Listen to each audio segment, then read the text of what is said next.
shadows they wander along, old ruins where fears have grown, eyes that watch from ancient stone, whispers chill right to the bone.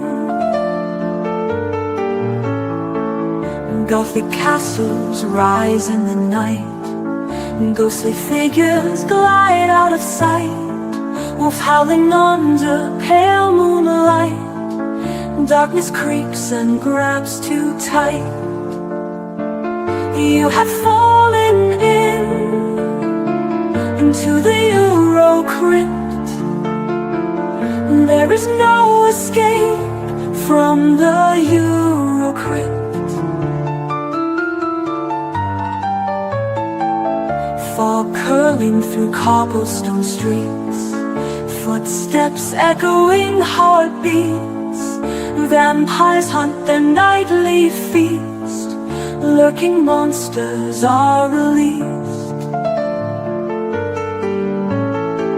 Silent scream in a sepia dream, melancholy miles downstream. No one's safe, or so it seems. Worlds unravel at the seams. You have fallen into the EuroCrypt. There is no escape from the EuroCrypt.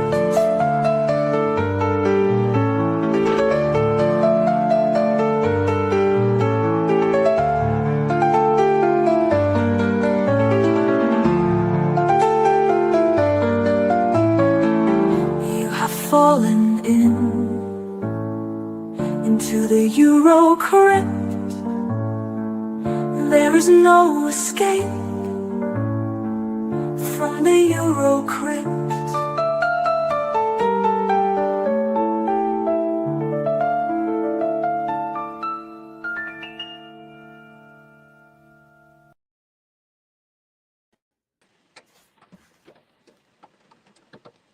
All right. Damn. Hey, what's up, guys? Sorry about that, y'all. Still had the fair use shit up, man. But no, man, we're back, man, and gonna be covering the Demons Trilogy. Not exactly, but we got Synthetic with us tonight, man. Hey guys, Yes.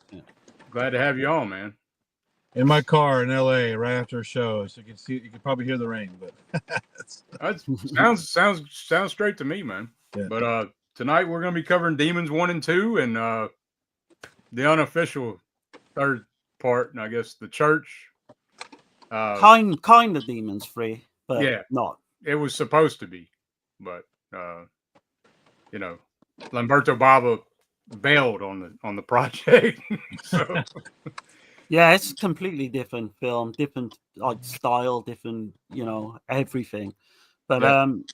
no, I've been looking forward to doing these 3. I think it's going to be a good show.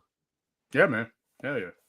I thought it was perfect to bring Synth on for this because of the scores. On Absolutely, here. Yeah, Claudio Simonetti. It's great stuff.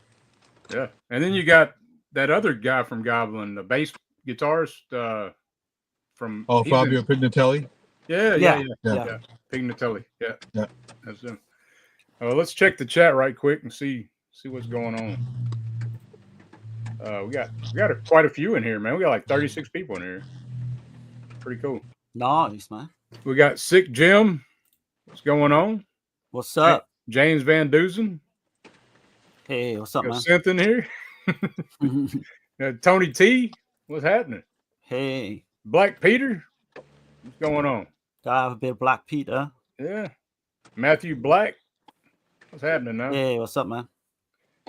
Let's see. Ultraviolet Hippies in here. What's going on, y'all? This will be a great and interesting discussion. I love all 3 of these. Yeah. Yeah, man. Definitely. Devilish Daddy is in here. The crypt is creeping on a Sunday night. Baby. Hell yeah. There's a few new names. Yeah. I'm noticing some new folks in here. That's awesome. You got Texas in here. What's going on, man? Hey, what's up, Tex? Sean. What's up, Sean, man? Matt Landrum. Hey, what's up? Glad to have everybody in here, man. Try not to skip nobody. Danny Dundada. What's happening, man? What's up, man? Greg Brewer. Adrian James. Fat Pig the Conqueror. Yeah, what's up, man? And got Alpha Romero in here. What's happening, man? What's up, guys? Anybody want to catch a midnight showing? Hey, Alpha, what's up, man? Yeah. Oh, yeah. That's what I'm talking about. Yeah. Down is up. Hey, y'all. What's going on? Hey. He's at the NAM show, yeah. And got the mayor in here, man. Hell yeah. Hey, what's up, man? Sure. Yeah, we got a good crowd tonight, man. Hell yeah. So, I guess we're going to do it like we've been doing, man. We're going to show a clip first.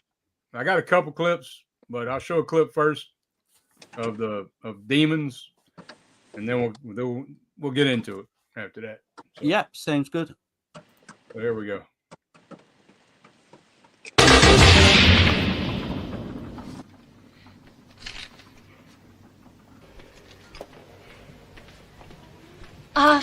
Can I have another one?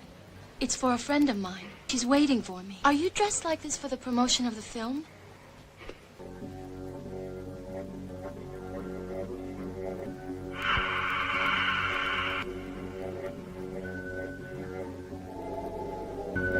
Are you sure you want to cut class? Mm-hmm. I'll hold your hand if it's scary. No, I never go there. Hey! Wow, how do I look? Do you like it, Bobby, huh? Sexy, huh? Oh, just a second. I heard Hey, cut it, baby. Ow, what's that? Hey, you cut yourself. Oh, shit. That'll teach you to touch things. What is he getting so Here, let mad me have a for? look. It was just a...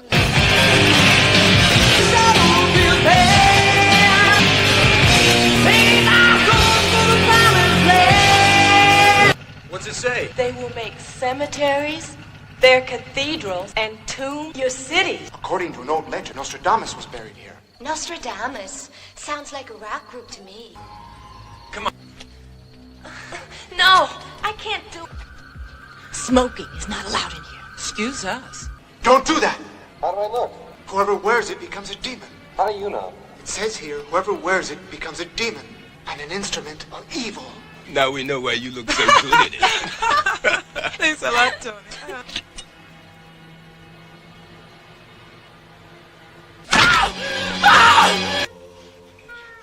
Hey, you okay?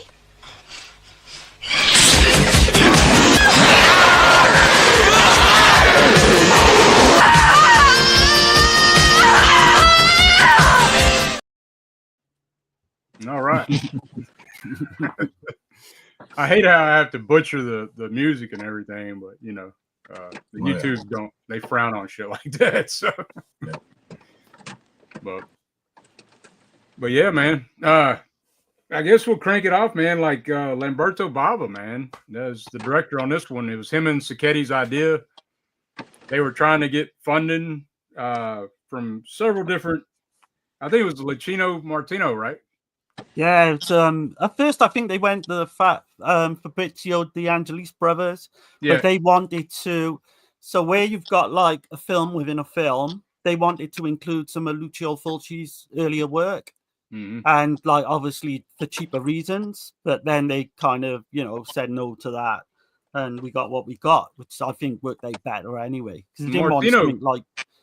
He said he was gonna he wanted to produce, but in the end he gave them the idea to just go it alone.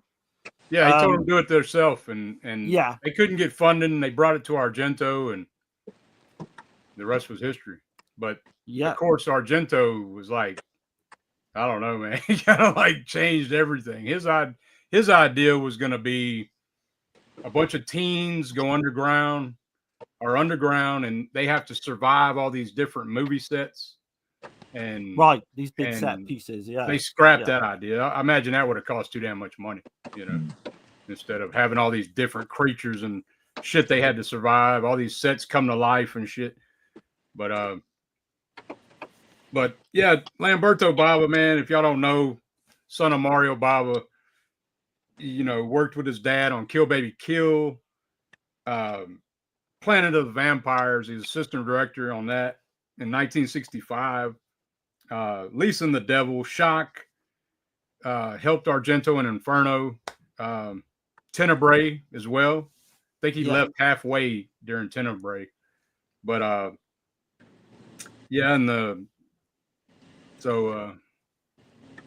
yeah.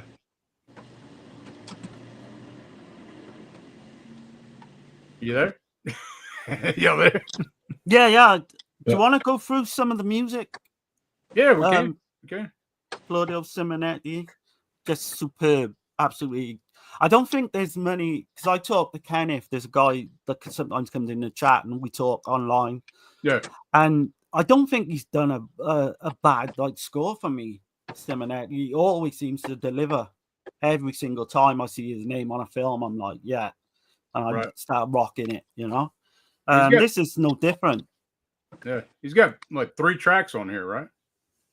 I believe. I'm not sure how many, but yeah, he had the Demon, Killing, and Out of Time are his 3 tracks.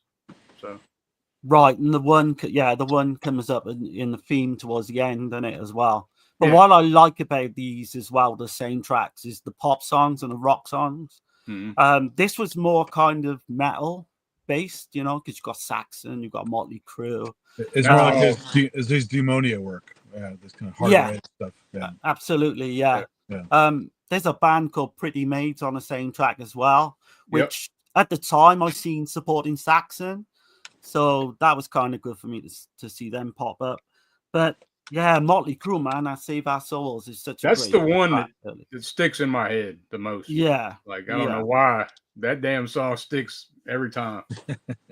But and then we recently did the Houses of Doom set, and Simonetti used that same score. Like he did, yeah. Is that I'm not sure what track that is though. Is it Demon? Is it the Demon song? I'm not sure. I'm not entirely 100% sure on that one. But, it's catchy as hell. You know, like what we just saw when Goretta's changing. So yeah. In terms of like, I think with this film as well, the characters are just so good. Every single character, you know, we get a good like 15, 20 minutes warming up, you know, to see all these characters the way they are. Right. The cast, I can go through a couple of members of the cast if you want. So yeah, you got Urbano Barberini, who plays George, and he was like a real life prince. I think his family were way up in, you know, in Italy at the time, in Rome. So him doing, you know, these films as well. Everyone I know him from opera. He was in Casino Royale as well. You know what's really funny? Have you ever seen Gore or Outlaw of Gore? There's different names for it. It's a really kind of cheesy movie with Jack Palance, kind of a future alien, but in the past barbarian type movie almost. Oh, hell. Okay. No, they had on Mystery Science Theater a long time ago. He plays this main character named Cabot, who is from the future and goes to some primitive place and basically like is the hero. But it's all like, you know, retro, like almost like pagan society, and people are being sacrificed, and it's very much like Conan the Barbarian meets, you know, a bunch of those kind of is it kind of like Fulci's Conquest? It's like, yeah, that kind of, a lot of those movies back then were made that way. Yeah. And so he plays this character, and he has a really annoying sidekick guy. He keeps saying Cabot. It's like, stop saying his name so much. You know, it's just really annoying. But Jack Palance chews scenery like crazy in that movie. You got to check it out. Okay, it's Gore, G-O-R or Outlaw of Gore. Outlaw of Gore. Okay. Mystery Science Theater just lambasted it. Very well. I have to check it out. We'll see. That's one for Dirk. I think that's more for Dirk than me. Yeah. I'm kind of hit and miss with those type films, really. Right. And you mentioned the acting of the actors and stuff. The female lead, unfortunately, is kind of, it's probably the direction more than anything. She's kind of wooden, and she has these kind of weird, like, it's like the editing's weird or the acting's weird. I'm not sure quite which or both. Her reaction shots to a lot of stuff are kind of strange. So, Natasha Hovey, who plays Cheryl. Yes. Yeah. But it may have been her first role. I didn't look at her IMDb, but she seems very green in it. I don't think she did a lot. The only one I've got written down that I knew of is she did a giallo called The Final Scoop in 1993. Okay. But yeah, I know she's wooden. I think I think she does a decent job. Like, I think at the time she was going to be viewed as this next like scream queen of Italian scream queen, which never quite fulfilled itself. But what a cast, man! You got Calzini plays Ken. People will know him from Delirium. You got Fiore Argento, plays Hannah. She was like his youngest daughter at the time. Everyone will know her from the opening of Phenomena, pretty much. Well, she would be. Well, Aja was his youngest, right? He's old. Yeah, she would have been. She's either his oldest or his middle daughter, because he did have one who died. She died of anorexia, I think, in 1993. Right. But no, she's in The Card Player, Phenomena, The Stendhal Syndrome, Trauma. You got Nicoletta Elmi as well. You can't really bypass her.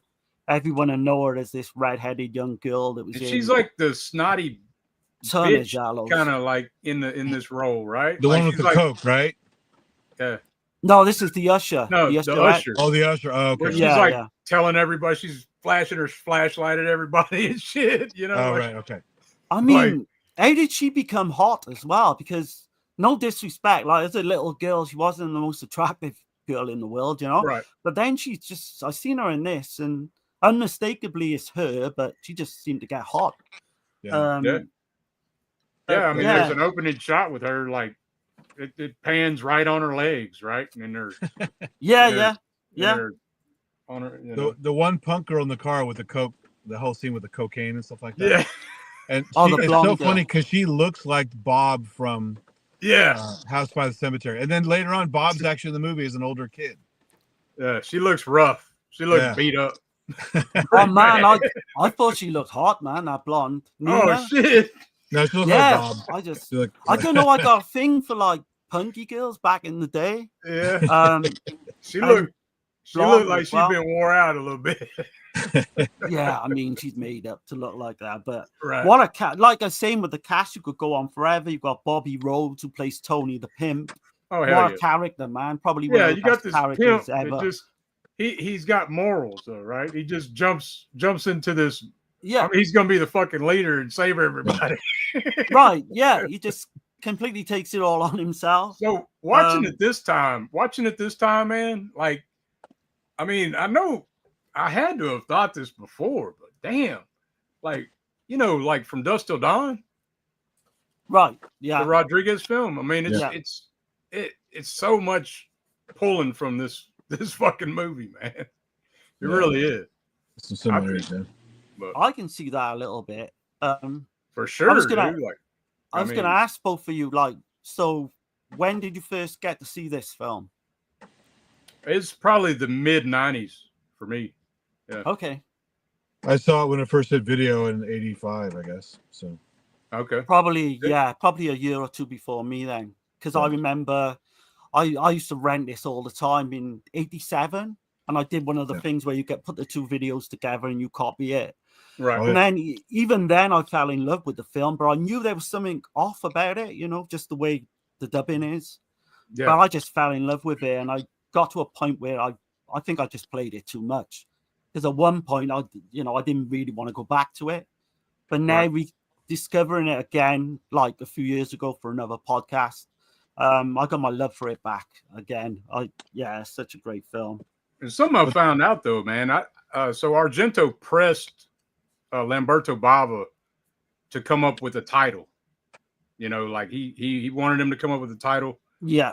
And Lamberto, actually, oddly enough, he's seen an old book that his dad had, that Mario had, and it's from like 1871, and it was called Demons. It was by Fyodor Dostoevsky,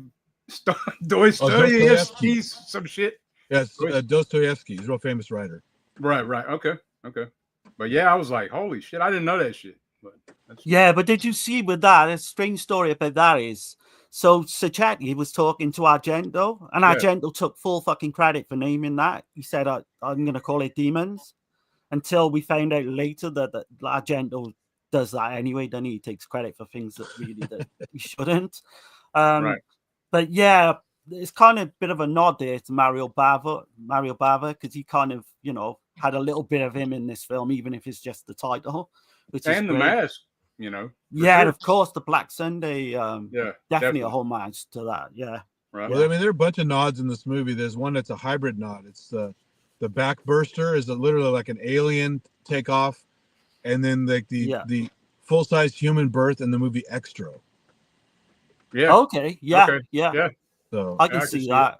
Yep. Very gory, very squishy, liquidy, and just kind of ridiculous because it's impossible, right, for something to come out of a small right. space like that. Yeah. So, Wasn't there one called the Manitou as well? Something.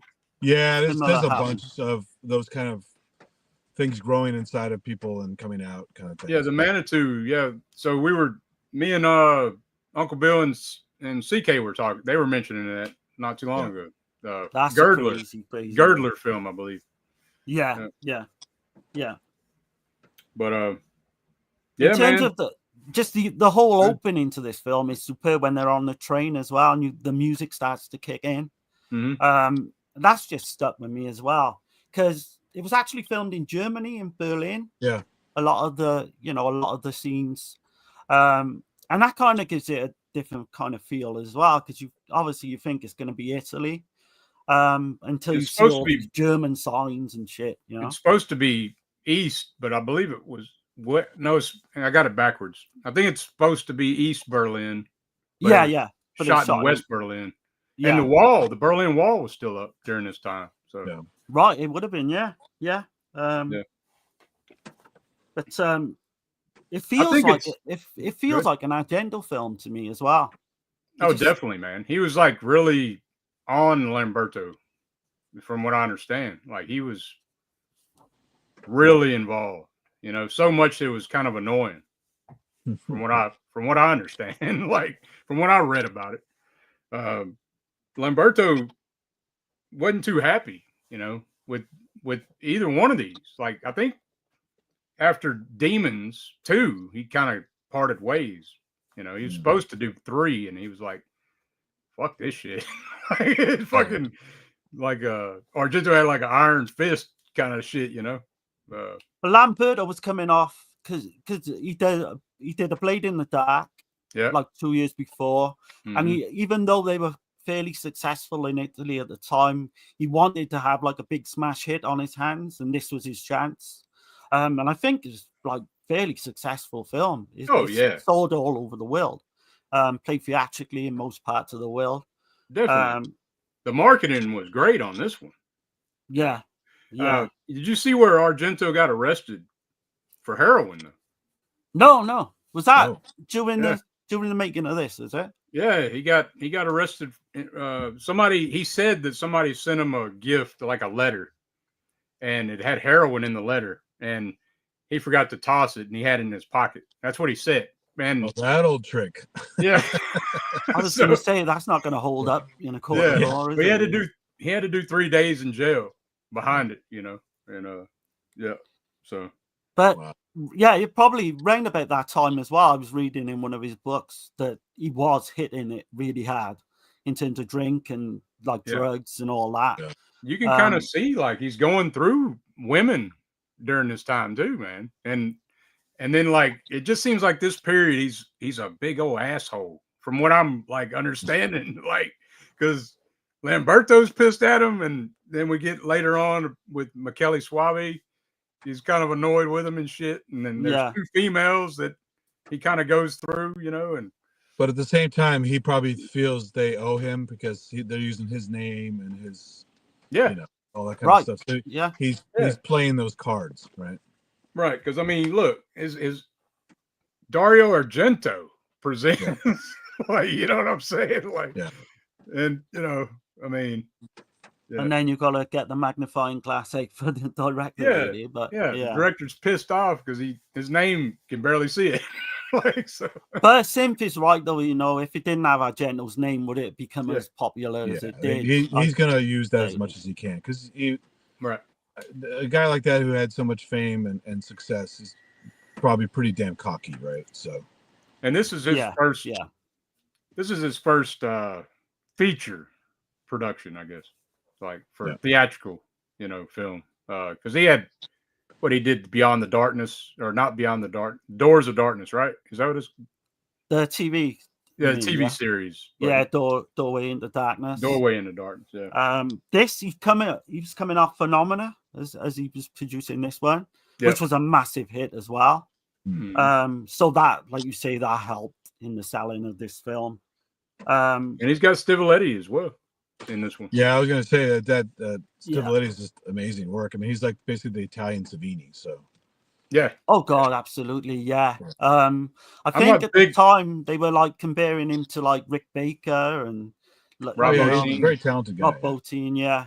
I used to follow all his stuff as Fangoria magazine, just all of his work. I was like, ooh, what's he working on now? Oh, that's so great. You know, so I'm not a big fan of his only film that he directed though, the Wax Mask. Y'all ever seen that? It's awful. It's pretty bad. Well, if you're an effects guy, probably stick with effects, right? I mean, yeah. Tom Savini did a good job on the Night of the Living Dead remake, but not all effects guys can transition like that. So. Right. I think he came in at the last minute to do that as well, because Lucio Fulci was going to do it and died unexpectedly.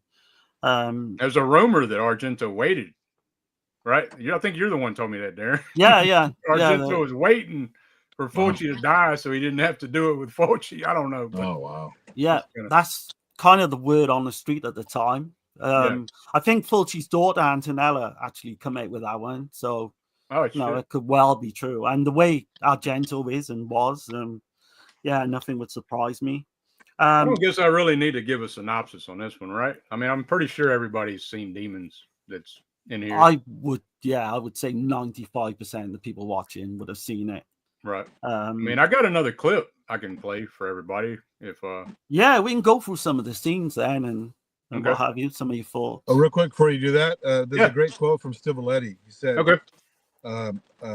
basically, he's a cross between an artist and a mad scientist. That's what he thought of as makeup effects artist. So that makes sense though. Yeah. Do you actually think, because I actually think these effects hold up even now? Oh yeah, you're great. I mean, other than the ridiculous backbreaker that just doesn't make sense. Yeah, there's and that was shot post production. Argento trusted him to do those sequences later on post. So the only nitpick you could say is because it's built for effect, right? Is the way people transition. Sometimes it's like instant, and other times it's a slow, gradual kind of thing. Yeah. The way they want to shoot it. So like there's some toward the end, the spoilers, right? Certain people are just like, "Oh, are you okay?" And like, and she was literally okay like 2 seconds ago. So. Right. Yeah, man. I think that demon was actually going to be used in part 2 as well, but for some reason they had to use it in the first instead. I think I'm getting that right, because he does some of the effects in the second one when we come on to that as well are cheesy, but I fucking love it because of that. Yeah. But I think this first one completely holds up. And the visuals of them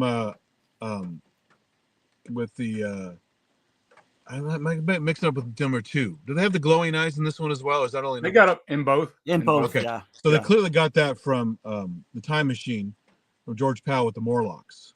Okay. Yeah. I saw that effect. They use reflectors. Yeah. They use light reflectors, in their eyes. So I thought it was cool as shit. Of course, there was no CGI back then, really, not in the context of what it became. Yeah. That effect has always been, that cover, with those glowing eyes has always become like iconic for me. Yeah, it's cool. Are y'all ready for the next clip? Oh yeah. Yeah, go for it, man. Okay. Yeah. All right, here we go.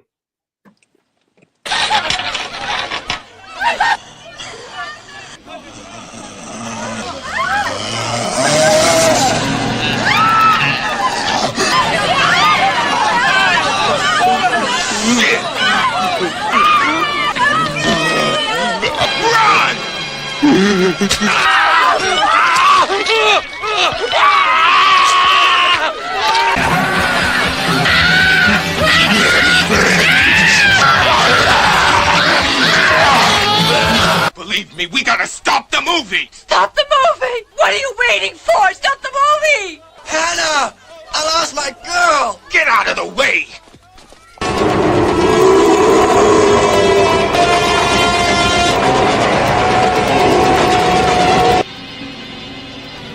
Kathy! That's the Kathy you knew! Understand?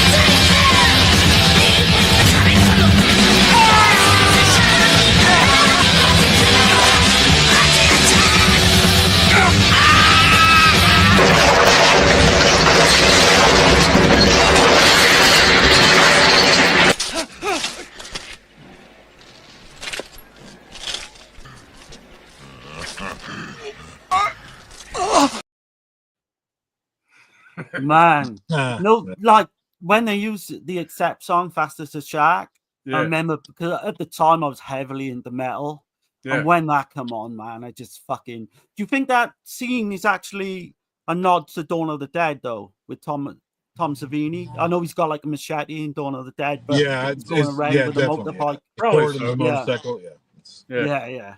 I'd imagine, but. And maybe a nod to Night Riders as well, right? Yeah, could be. Right. There's a few in there. Yeah, there's a few nods. Definitely. Let's see. It's going to be hard for me to keep up with everybody in the chat. Sorry, y'all. See. Let's try. Well, let's see. But yeah, man. Anything y'all want to mention? Anything else y'all want to mention in here? Go through some of the scenes. Yeah, there's lots to mention. Yeah. I mean, I kind of summed it up in the clips, but I mean, we can go through it a little bit. A little more about Simon Eddy's music, since we talked about him a little bit. Yeah. Let's do that. This is the old days of sampling, and it's all over the place with hip hop and everything else these days, and orchestral libraries and stuff. But he's clearly using some old technologies, 84, 85, whatever. So you can hear the quality of the sounds, that he's doing the best he can to make things bigger with certain sampled sounds. But sometimes it really dates the music because of the quality of the sounds he uses and stuff. And he often uses a lot of drum machines because he tries to do a lot on his own, which is fine. That's what I do too. I mean, I don't have a drummer, so I have to be the drummer too. But it makes the music a little more fixed in time, which is fine because it is what it is. And also at the same time, he has a couple themes. Like in this one in particular, there's a riff he plays during one of the songs. I forgot the name of the song, but it's clearly from Grieg's "In the Hall of the Mountain King." It's this little synth line, and it's from Okay, yeah. That's Edvard Grieg in the Hall of the Mountain King. So he's pulling from classical music and trying to pop it up a little bit and mix it in with his tracks. So he does an interesting kind of mashup like that in a lot of his music. So I think Erasure actually did that as well at one point. Yeah, there's a lot of bands have done that, but since he's not with Goblin, he's basically doing his own thing. He's kind of trying stuff they normally wouldn't do, And right, the actual theme to this is great as well. Even when it plays out in that final, I'm sure I was going to say we're not really going to spoil things, but that final scene with when the music kicks in, on the back of the car, man, that's just such a great theme. Such a great theme music. Yeah. Do you know it's funky? He made a nice funky track there. The beat's good. Yeah, once that hits your head, you can't get it. It's one of the three, right? It's Demons, Killing, or Out of Time. My guess is going to be Demons. Demon. I don't know. Right. Yeah. So yeah.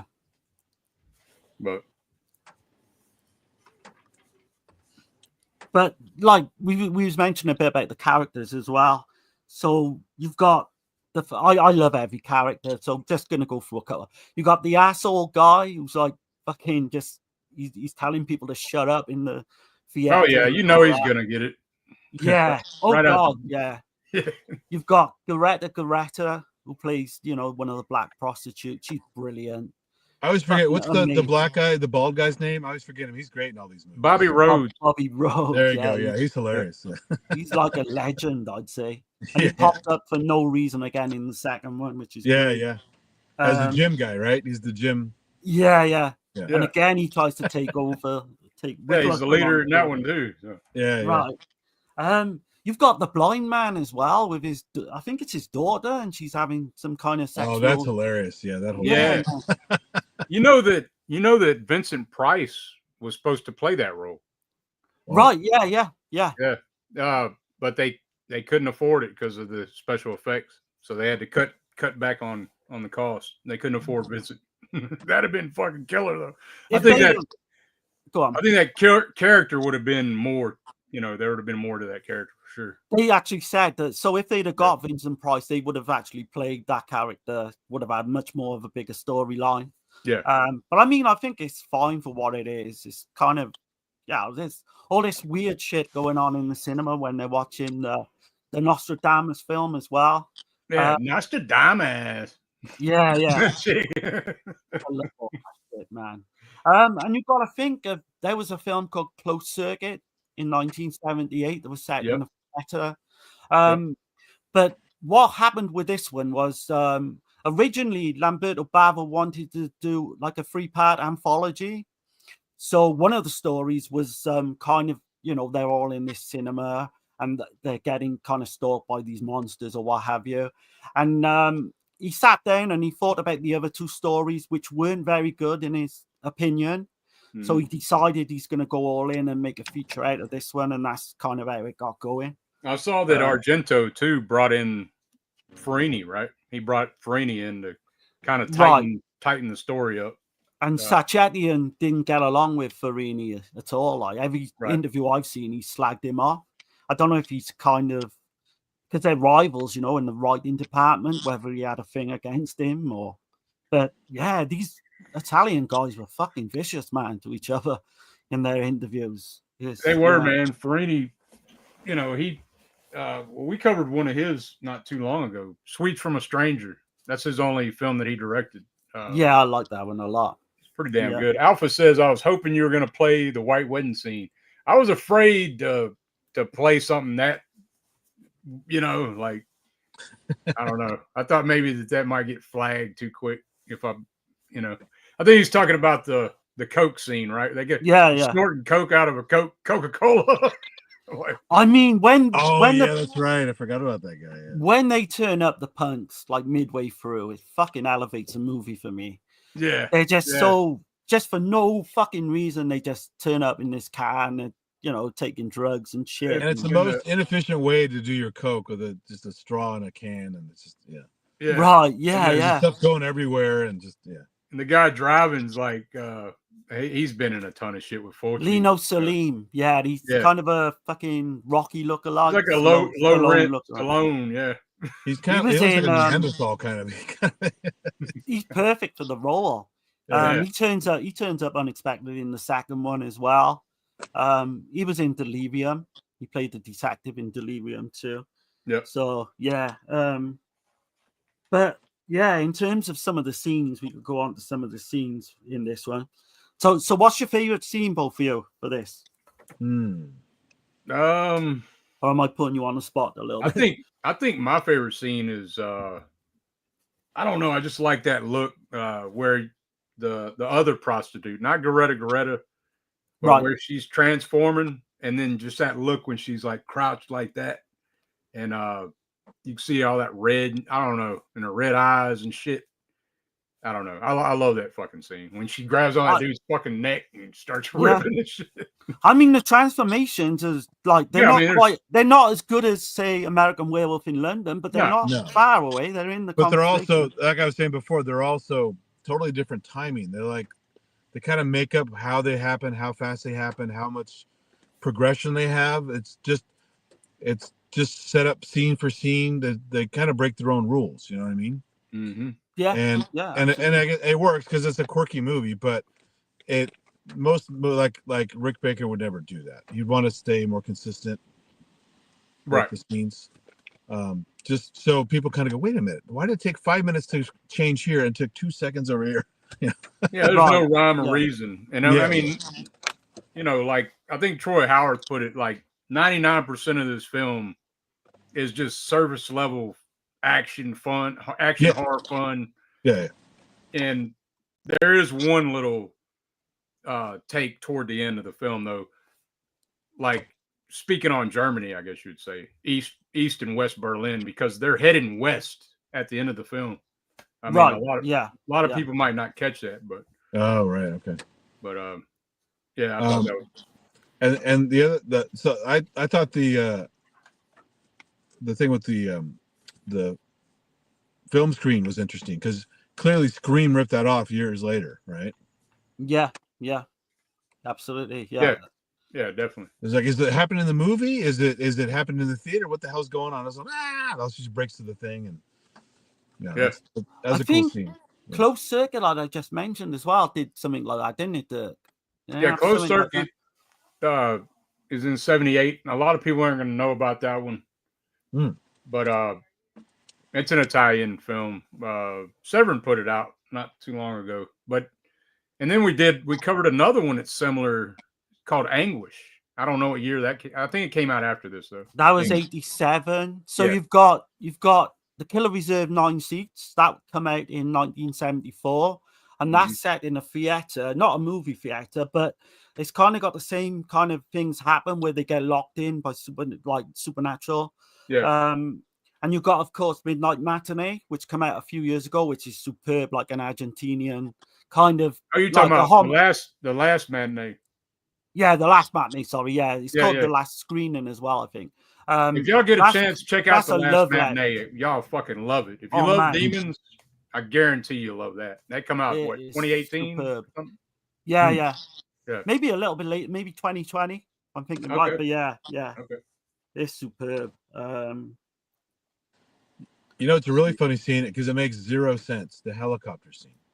Yeah, exactly. Just out of nowhere. Yeah, it just drops out of nowhere, and they were so cheap, and probably just said, "Hey, Simon Eddy, give us some effects." He's just doing an LFO and a filter sweep to make the helicopter sound. It's very funny. I think that was another nod to Dawn of the Dead, though, because it starts decapitating zombies at some point. And to me, it's like, are they zombies? To me, I think they're just zombies. I think as much as I regard Evil Dead. Yeah, Evil Dead's the same. Yeah, but they're just possessed. They're not. Yeah. They, it's a contagion demon, I guess you'd say. Yeah. So you can break the rules because it's supernatural, right? So. Right. And the thing is with this as well, where you've got the classic slow moving zombies and all that. For me, I don't know about you guys, but when I first saw this, it fucking scared the life out of me. They're terrifying, some of these fucking zombies in this, or they are literally terrifying, especially if you watch it at a younger age. The slightest scratch and you're done, right? Mm-hmm. Yeah. So then you wonder, I mean, we're doing spoilers or whatever, but go for it, man. The survivors at the end, kind of, sort of, right? They didn't get one damn scratch after all those melees and stuff. It's crazy. It's hard to imagine, right? So well, there's a scene though, like that I was watching it back this time, like when he's going around on that motorcycle, it looks like he got scratched. So we don't really know. So, and if you notice, if you look at that scene closely, it's actually Michele Soavi riding the motorbike. You can is it? It's Michele? Yeah, that's yeah. So he pops up 3 times in the film because he's the guy with the mask who's giving out, the he plays 2 roles. Yeah, and then he's in the Nostradamus scene. Yeah, he's in the movie. Yeah, that's true. And he directed the film within the film, by the way. Right. He did. Yeah. But yeah, man, that's demons, man. Unless there's something else y'all wanted to mention. I think that'll do it. But that helicopter scene cracks me up. Like, what? There wasn't much warning or anything. It just comes through the ceiling. I like the ending as well that you mentioned earlier with Giovanni Frazzo from Haste by the Cemetery. I mean, just seeing him pop up, and he's clearly a little bit older. He's got a little older. He redeemed himself with that role because it's kind of cool in that movie, right? Yeah. But he's so annoying in House by the Cemetery, but he redeemed himself in this movie. Now you said that about that blonde punk woman, I can't fucking get that out of my head now. They do, they do like literally look alike. Yeah, it's right. weird. Yeah. It is weird, man. That's his older sister that couldn't get right. That's funny. But shit, man. I'm sorry I'm avoiding the chat, y'all. Let's see. I'll go through some of this stuff though, right quick. Let's see. Try to go back a little bit.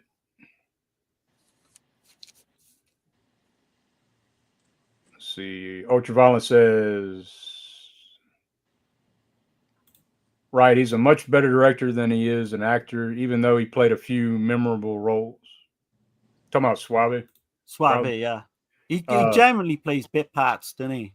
You know, anything to do with motorcycles, he was a complete He's a bit part in Phenomena as one of the inspectors. That's right. Yeah. He's in Absurd as well. He's in the church as well. Yeah. Little small clip in the church as a police officer. Right. Yeah. The mayor says, I've lost count of how many times I've had to correct people that Argento only produced the films and not directed them. Yeah, because I mean, he's got his name on it. Most people just see that and they're like, it's Argento. You know? Well, that's how I remembered it. I remembered it as a Dario Argento film. It's like when Tarantino would present stuff, like when because he's always watching all the Hong Kong stuff and all that. And when that Jet Li movie Hero came to the U.S., it was Quentin Tarantino Presents.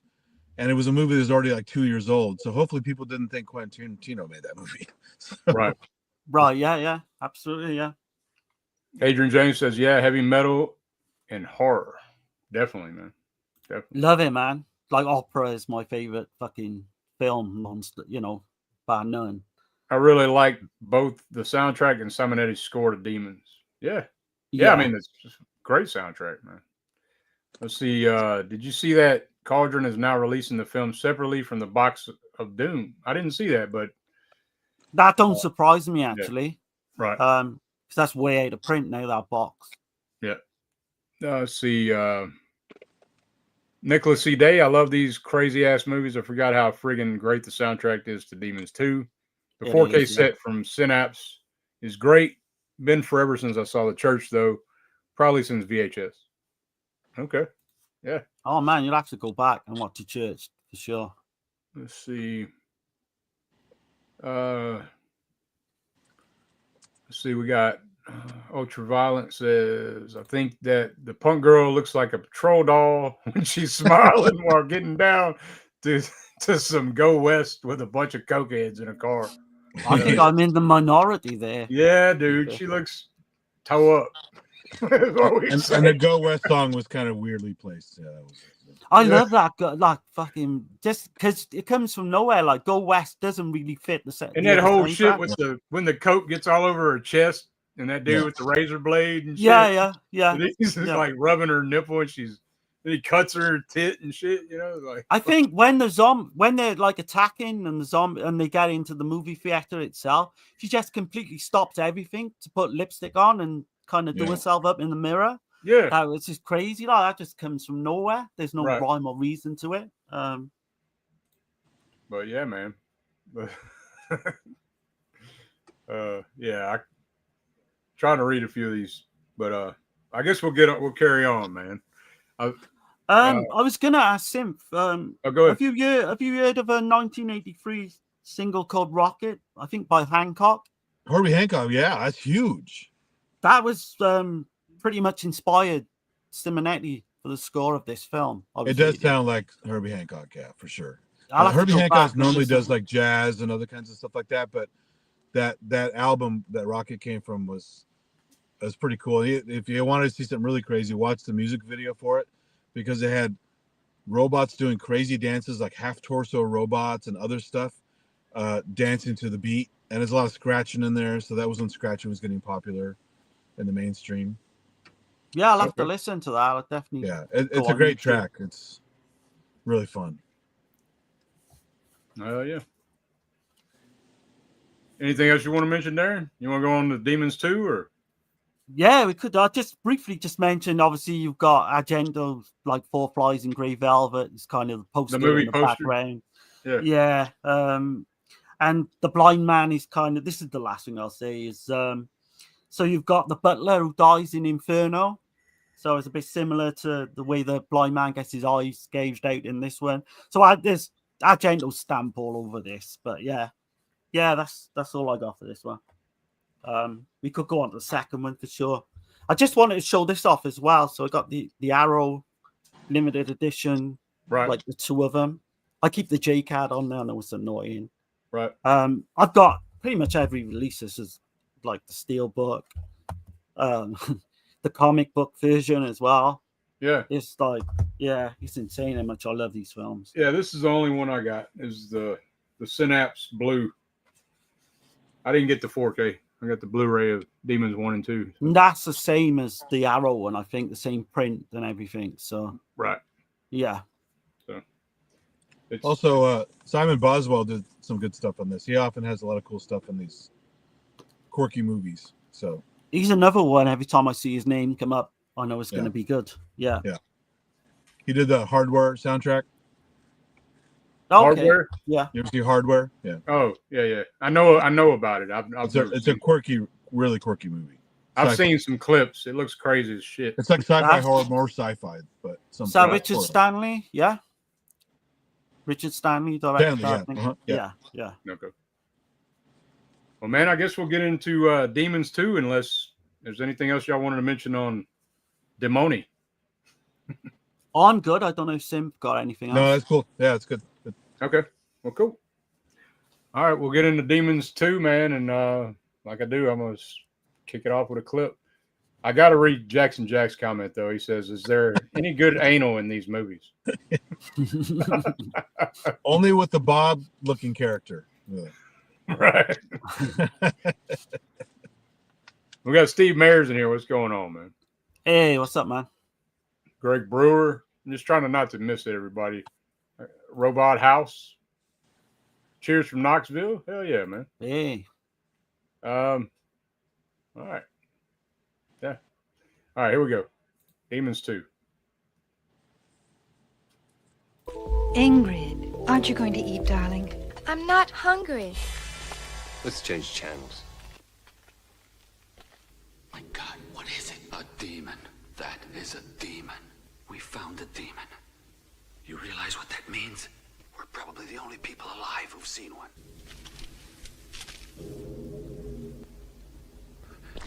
Come on, Pam, I can't hold this pose all night. There it is. Focus on the target.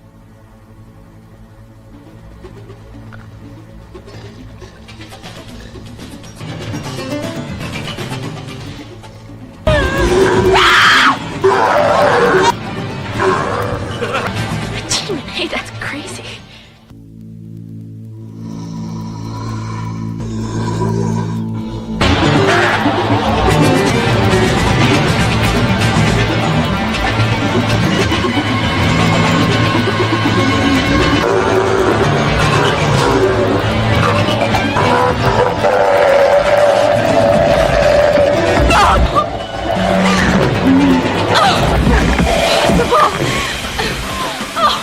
Let me out of here!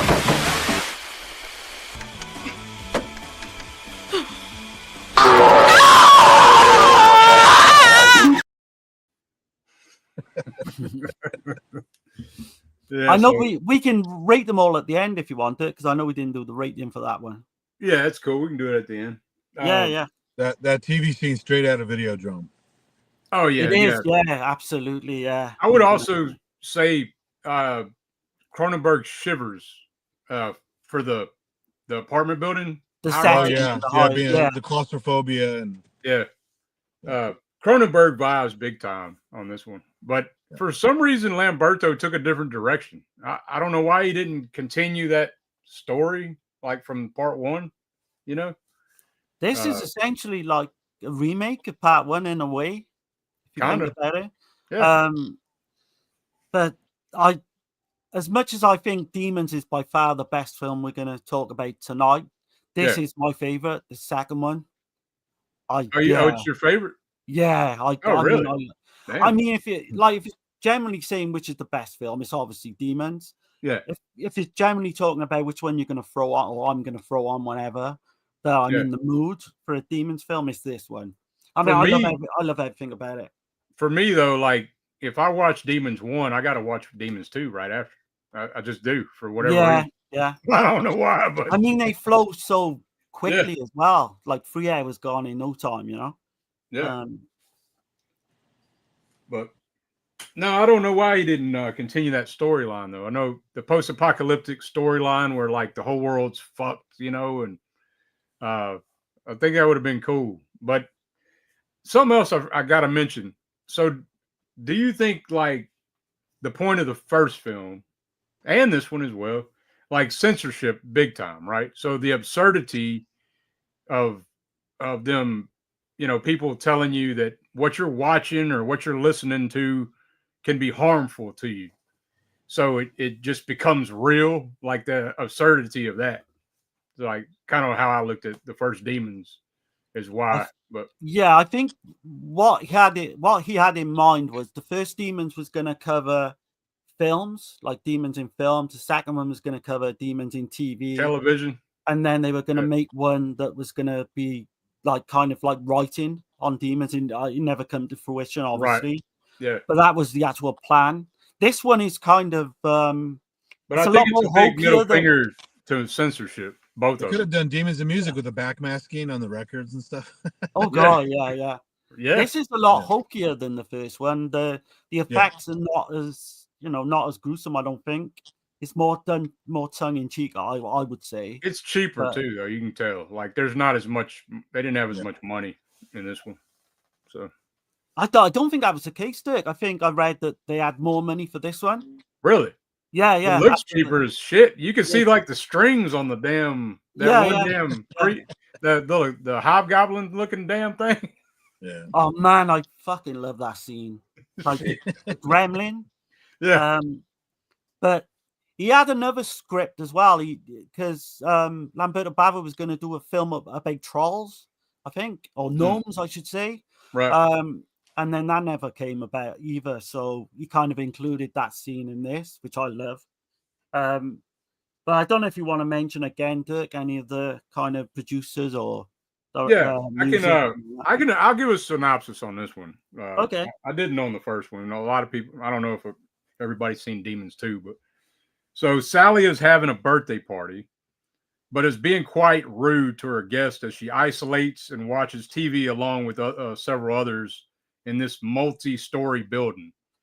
A demon comes through her screen, and she is transformed and spreads the demonic disease. Before, they were trapped at the cinema, but this time the demons come into their living rooms. Yeah. And that scene as well, where the demon comes out the TV, was completely ripped off in the Video Dead, which came out Videodrome too. And Video Dead, yeah. Videodrome was actually before, so it was definitely influenced. Yeah. But the stretching TV effect and all that's Videodrome. Yeah, right. Video Dead didn't have that budget. Right. They didn't know how they were going to do that effect at one point. They were going to use I think they were going to use like a bath or something and have like a TV in a bath until they worked out how to actually do it. Because in there, a similar effect in one of the Nightmare on Elm Streets as well. Through the wall. Yeah. So that was it was first in Nightmare on Elm Street, and the Frighteners as well did it. Okay. Yeah, it's done in the Frighteners as well. Yeah. Well, like it works brilliant in this one. Yeah, it works as a practical effect. The Frighteners tried to do it digitally. Didn't we see that? I think we've seen that though, like in a Polanski film, right? In Repulsion. Repulsion. Through the walls. I'm sure it's been done before. It's been done a lot, yeah. But when it's not practical, if digital often just looks weird. Right. Oh god, yeah. Big fan of the practical, man. Like that's why like Stivalletti, like in the Wax Mask, some of that shit don't work. Because he started trying some digital effects and is when digital works best is what Walking Dead has done, where they have green screen elements to the makeup and you make transparent body parts, which is physically impossible. And so you can see through the body with the mat behind them. You have the actual mat shot. And so you can now look through things that's physically impossible, and it's still an actor walking around. So what Nicotero did with the green screen stuff and makeup is really genius. Yeah. good mixture of the two. Yeah. Like, then you can have them both, and do all the CGI in there you want, and then have the real guy walking around. It's perfect. Yeah. The blood still looks shitty though. No matter the shots, the headshots, and the sprays on the wall. It never works right. Right.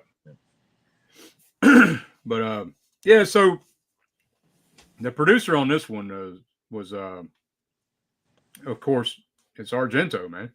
Like, and it was the brothers, right, on this one. It was Fernando Capuzzo as well. He helped produce with Argento. No, I'm thinking of The Church. My bad, y'all. Yeah. Okay. I just had Argento down for producers. So, have Synth got any kind of favorite Simon Boswell music or scores apart from this? I mean, I've heard him in all these movies we're talking about and other things, and nothing stands out as far as like any of my favorites. When I hear him, I appreciate it because he makes stuff atmospheric and it works. I don't necessarily would listen to his stuff standalone. Okay, yeah. I like him in the movies. Right. Okay. Yeah, that makes sense. Yeah. Sorry to cut you off, and Dirk. Oh, you didn't cut me off. I guess I go through Sergio Stivoletti's some of his stuff that he's done. Murder Obsession in 1981. I didn't realize he did that one. He did the effects for that. Scorpion with Two Tails. That fucking masterpiece. Oh shit! Yeah. Phenomena, of course. Spectres in 87.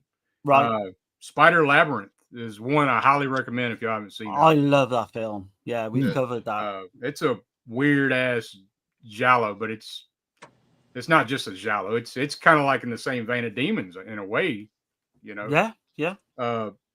Then The Church, Wax Mask, which is the only film he directed. Dracula 3D, which Uncle Bill's favorite, you know.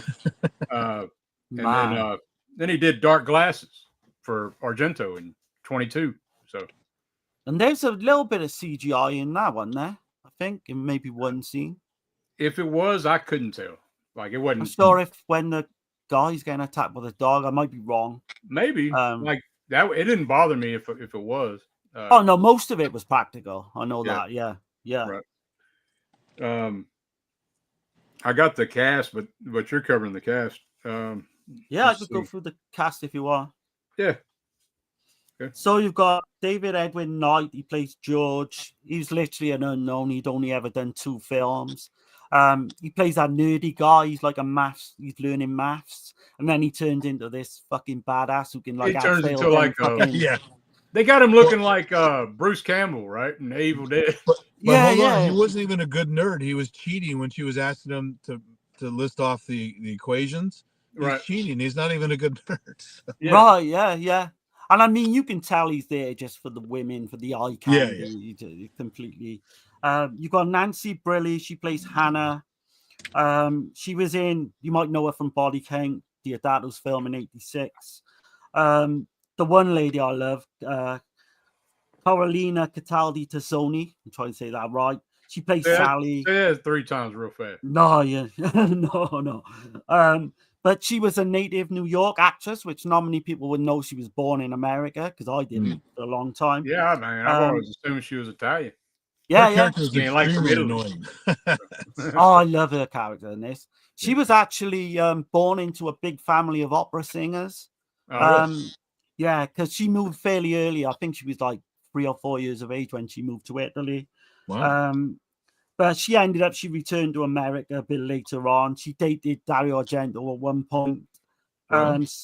She was in Mother of Tears, Ghost Son for Lamberto Bava as well, Phantom of the Opera, and of course the big one, Opera. She plays the seamstress, she's fucking brilliant in that. Is she the one that sent the heroin envelope? Is it that? In Opera, she does all the costumes. Yeah. You got Bobby Rhodes again. You don't have to talk too much about him. He's just a legend. Yeah, man. But Asia Argento, his daughter, she plays Ingrid. This is her very first young. role. Yeah, I think it was her second. It's her first feature film. Her first feature. That's right. Yeah. And I mean, when I first saw this film, I remember thinking, I was a little bit, she's a young actress, didn't think too much. But going back this time, she's like more so in the church, but she can show she can act a little bit. But I like her. I like her in both these films. She's 10 years Yeah. old here in this. Yeah, man, it's crazy. I think she's 13 in the church as well. Right. And so I was going to mention the soundtrack. Y'all mentioned Simon Boswell, but then you got the Smiths on here. Yeah. And you got the Cult. And oh man, love those songs. Yeah, it's an 80s smorgasbord. So yeah. But yeah, sorry, Darren. I didn't mean to. No, go on. You're okay. No, you didn't. I'm No, good. you're okay. I'm good to go. Were you guys annoyed that there wasn't as much heavy metal stuff? Yeah. A little bit. I don't know, not so much for me, because I love the tunes that's in this anyway, because the Smiths were like massive in the UK at the time. Smiths are great. Panic is kind of, I think it's done like really subtly, because Panic and all these at one point all these demons about. I think that was definitely they're kind of playing on that. The Cult are just massive in the UK at the time. I love the Cult, man. Back in the day, for sure. Don't you feel like this one feels more rushed though? To me, like it's not as good as the first. I'll give you that. Yeah, it's. They literally did rush it out. Mine, this was in production, I think 7 months after Demons was released. Yeah, and I was reading on that where Argento, the time was now. Like he wanted to get it out because it's still fresh on everybody's mind, and the first Demons had done so good. So yeah, you can imagine, just for many reasons. But I don't know, man. Just the opening with Sally when she's pissed off. It's a big drop, though. It's a big drop off, like for real. Like so, the first Demons took I think 9 weeks to shoot, and this one took 4 weeks. So, right, 4 weeks. Wow. Yeah. So even though it had a bigger budget, it wasn't. That's why I assumed it was a smaller budget, because 4 weeks, 9 weeks. I was like, holy shit. So. Yeah. It's like one take on everything. Yeah. Okay, that's good. Roger Corman style. You can see the strings. Oh, fuck it, Yeah, like, nobody will notice, Oh man, you gotta love that one scene though, with that fucking gremlin when it's flying through the air. That's what I call it. It's literally a gremlin. It's funny. Yeah, it's funny. It's funny. You've got the fucking dog, right? There's a scene where the dog for some reason. I don't see how this was more, man. I really don't. How the fuck, right? How the fuck can you get a dog that can jump so high that can look through your fucking keyhole? Yeah, and then exactly. They tried to make this dog to be menacing at one point, and you can see it's just a fucking family pet. Yeah, you see the damn thing in his mouth. To force the snarl. Yeah. It's fuck. I love it for all the wrong reasons, probably. Right. You got the little demon boy as well. That's just great, and you can tell they completely lose him at one point and just put this dwarf in his place. Yeah, it's a little person for sure. Funny. There's no way that's a kid. Yeah, yeah. Brilliant, man. I tell you. But let's see. I got another clip, man. If you want me to play another clip of it. Yeah. Okay. There we go. I got some of the. Here we go. Sally! Sally! Come on, Sally! Sally! Happy birthday to you!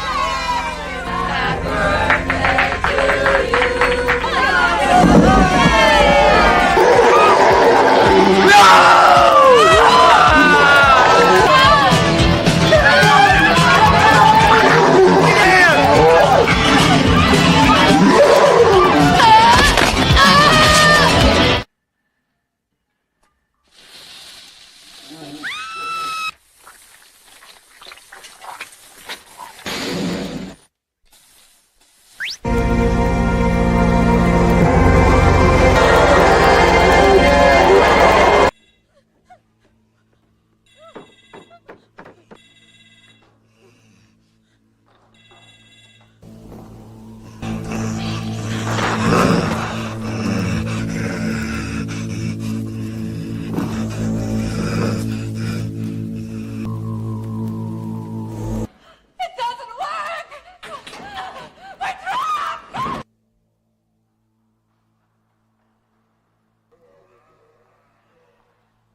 Man, there's some great clips, man. I think they saw that movie Ghoulies to make that little creature for this. So yeah, it looks definitely like got the ghoulie vibe. For sure. It's like, I love it when she puts acid on it as well, and you could hear the fucking screams, man, quite chilling. Yeah, the and that's little another boy. thing I forgot to mention was Alien, of course. Yeah, the acid blood and another chest burster. Right. Oh god, yeah, absolutely. I think the little boy as well, you can kind of see a resemblance to like Phenomena. I know he's not a zombie in Phenomena, but you can kind of, I think there was a little nod as well with that. Yeah, I can see that. Yeah, it kind of got a strange, kind of looked the same for some reason. But no, I mean, all the characters in this one are not as good as the first, but I actually think Sally's my favorite zombie, apart from say Bub in Dawn. She does a good job on the possessed part. I just didn't, as a human, she was a real bitch. Yeah. She was spoiled bitch. You know, like all pissed off because I guess her ex was coming or whatever. She's just whiny. It's her birthday. It's all about her. She's so whiny. It's just She's like that though in opera as well. Like a lot of her roles. She plays kind of a whiny bitch. But what I like about her when she comes back into the film later on and she's blind, and then she ends up like doing the kind of spider walk down the fucking building. Yeah, it's great, man. It's the tanning bed scene is hilarious. It's clearly a set piece that makes no sense. Like, why would you burn somebody in a tanning bed? You would just kill them, right? It's just a that comes from nowhere as well. Yeah, and that was kind of and that's been in movies too. That's not. I was going to say Final Destination as well. Yeah. No, even before that. This I can't think of it now, but is it Death Spa maybe? Or yeah, probably Death Spa and something else like that. That stuff's clearly been around. So these guys are always taking notes. That's a good scene. I'm going to use that in the future, and that's a good scene. yeah. It's Killer Workout was one as well. Right now. Killer, I remember that one. Killer Workout. Yeah. But Lamberto Bava actually turns up in this one as well in a cameo. He plays Sally's father. Right. Yeah. But he looks old then. Like, and I think he's still alive now. He's still doing interviews and that. Well, he had brown hair though, at least. Yeah. A lot of these old Italian directors look older than they are now. Yeah. But we got I don't know.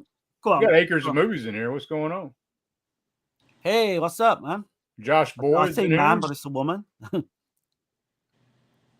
The Demons and Night of the Demons are somewhat the same. I can see that. Like similar, yeah. Yeah, kind of. Yeah. Let's see. Leave the outtakes in. Okay, cool. I wondered, even if Bava really screwed up stuff in this movie, at least he's not Claudio Fragasso. So. Yeah. I mean, I do like some of his stuff for gas. Yeah, for sure. I know Uncle Bill's a massive some of the stuff fan. is just terrible. It's just... Uncle Bill's a massive fan, I think, of like Bruno Mattei and Fragasso. I love well, Mattei, you gotta love Hell of the Living Dead. It's just classic. Oh man, yeah. Right. Still my favorite line in that movie is "I'm a tit man myself." But with this, when I say this is like a remake to the first one, you've even got the Punk show up again. You know, it's not the same actors, but the guy, the lead Punk in this as well. If you look closely, he looks like a macho version of fucking George Michael from Wham in around about the same time. It's weird, it's really weird. Oh yeah, yeah. They look kind of. Yeah, he's got that kind of look to him. I don't know how deep this guy learned about rappelling and like all that stuff. I mean, climbing gear and. He talks about that as if like they did some course or something, and it's kind of easy to just fucking abseil down a building, which especially with a pregnant woman on your fucking back, which would make it even harder. Yeah. And she's ready to go because she's been doing yoga, right? Yeah. Right. Yeah.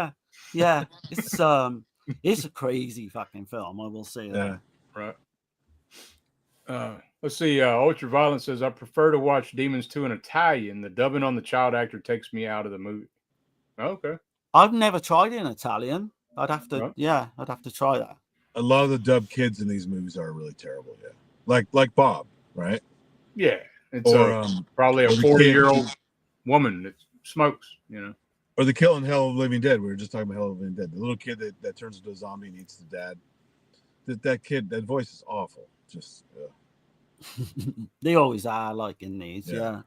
Akers says in this cinema in Demons, one of your favorite cinemas in movies, or which one do you like? I like the Dreamland Cinema from Popcorn. Best, I think, of Press. I love that film, Popcorn, as well. That's a great slasher. I'd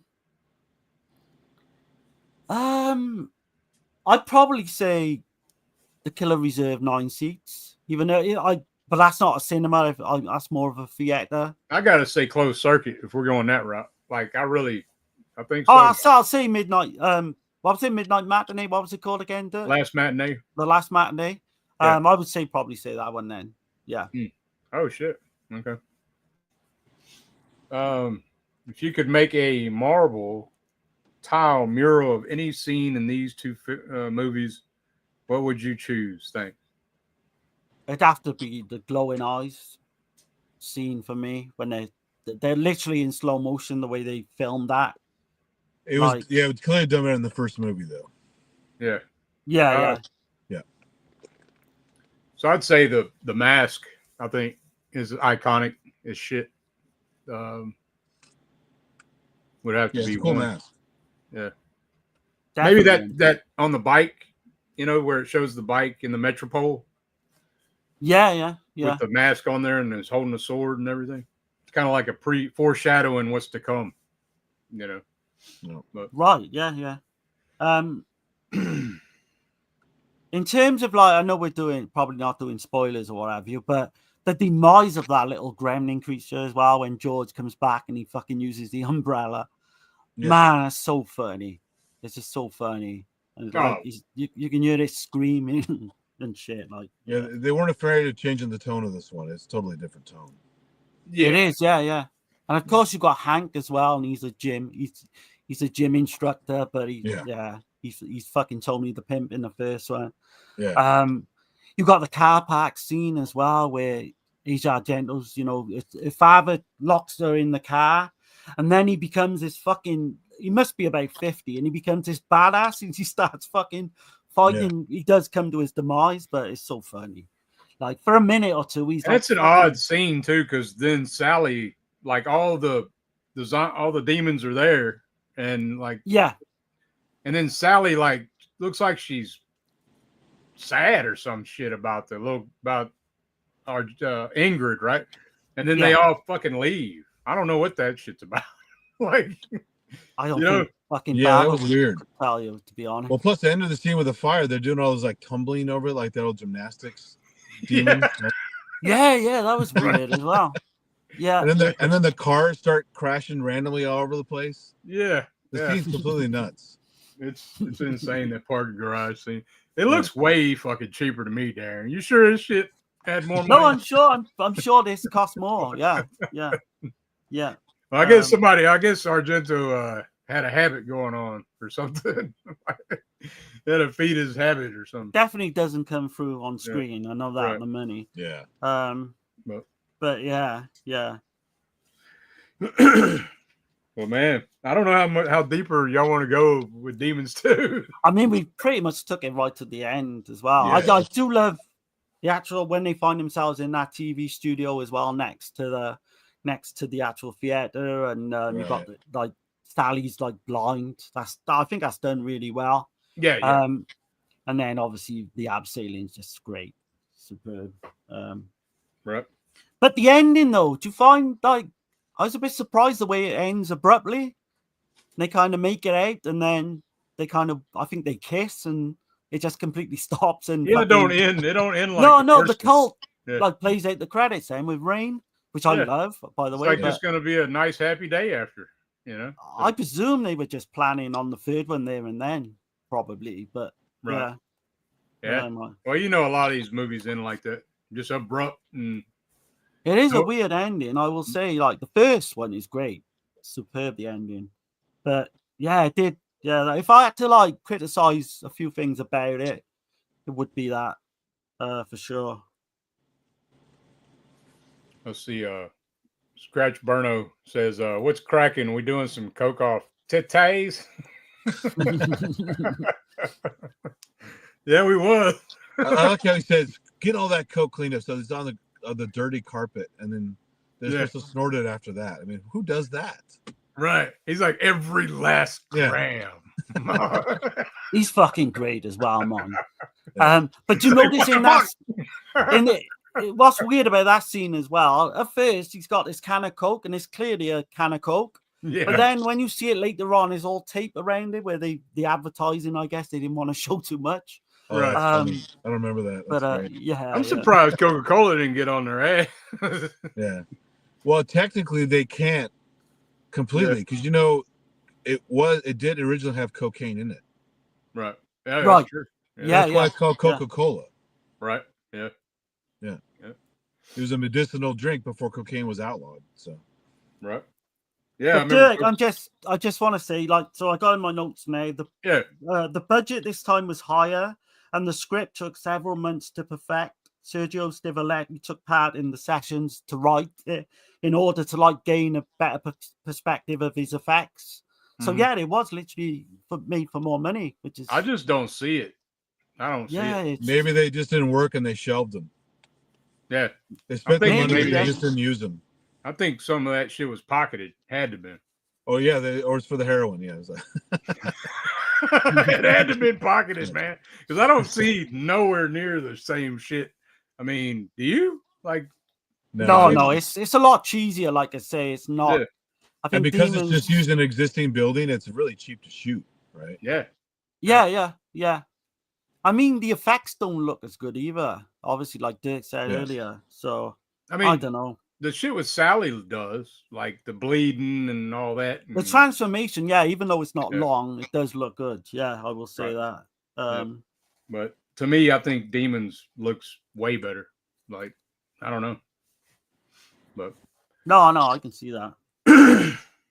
But yeah, man, I don't have nothing else unless y'all wanted to mention anything. That's the thing too. Is in this one, the demons look like transformed people. In the other one, they look like those weird, like they look like more like monsters. They're not people that have been, you know what I'm saying? Like the weird teeth and the weird facial structure and stuff. They look more like the Mask than this one. They look just like people that have been slightly transformed, right? I think it's spot on there because I think that was his original intention. With the first one was going to be more monster-like. I think they were actually going to be monsters at one point. This one's more like a zombie movie in that they look like infected people. Yeah.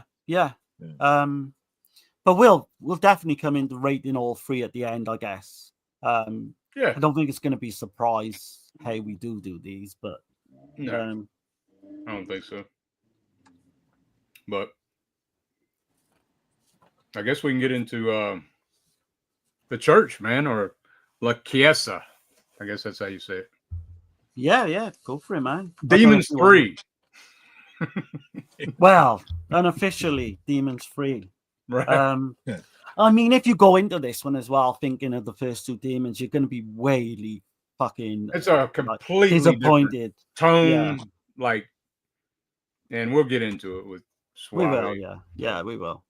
But it's the shameless release there.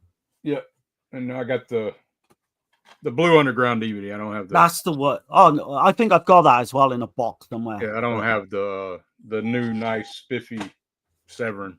I'm waiting for that shit to drop. It will at one point. Hopefully, but here we go. Here's the church.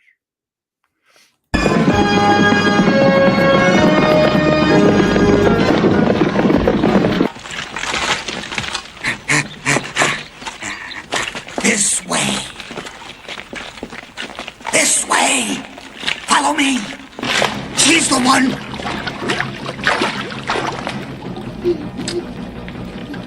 She's a witch.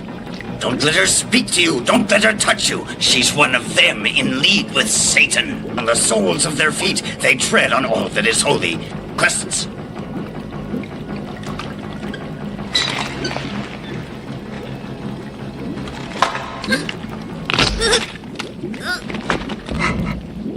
behold, the stigmata, the sign of the demon! Kill them! All of them! Not one must be allowed to live!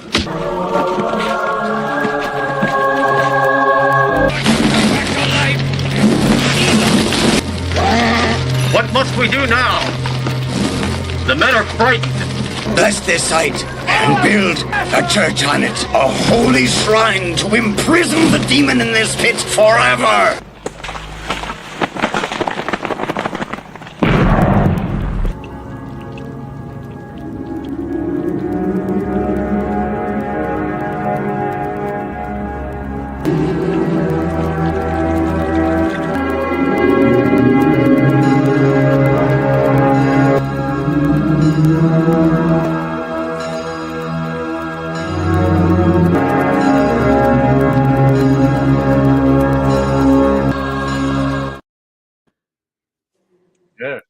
Yeah, it's a completely different tone in this one. Like Michele's using more mood and atmosphere. Like he saw the script that they wrote, and he completely reworked the script. He's like, that's right, yeah. He's like, screw that shit. I'm not doing that. Like, we're not doing Demons 3. So I think that opening is the best like scene in the whole film. I think it's superb the way it opens in medieval time. Yeah. Yeah, like everything, the costume design, and it just looks like from that time, you know. It also has elements of other stuff like Ator fighting Eagle and those kind of like, adventure kind of movies. It has that kind of the way the action's shot, and it's extra violent, and you know, it has some of those elements to it as well. It's kind of funny. Right. I was reading like he was really inspired by like Conan the Barbarian. All that stuff, yeah. All those. Yeah, period. Like somewhere in the past, but it's a different world, maybe kind of thing. Yeah. Right. So I got a brief synopsis I'll read right quick. So a village of accused devil worshippers are slaughtered by a holy brigade of medieval Teutonic knights, and their bodies are thrown into a mass grave. To keep the evil contained, a church was built on top.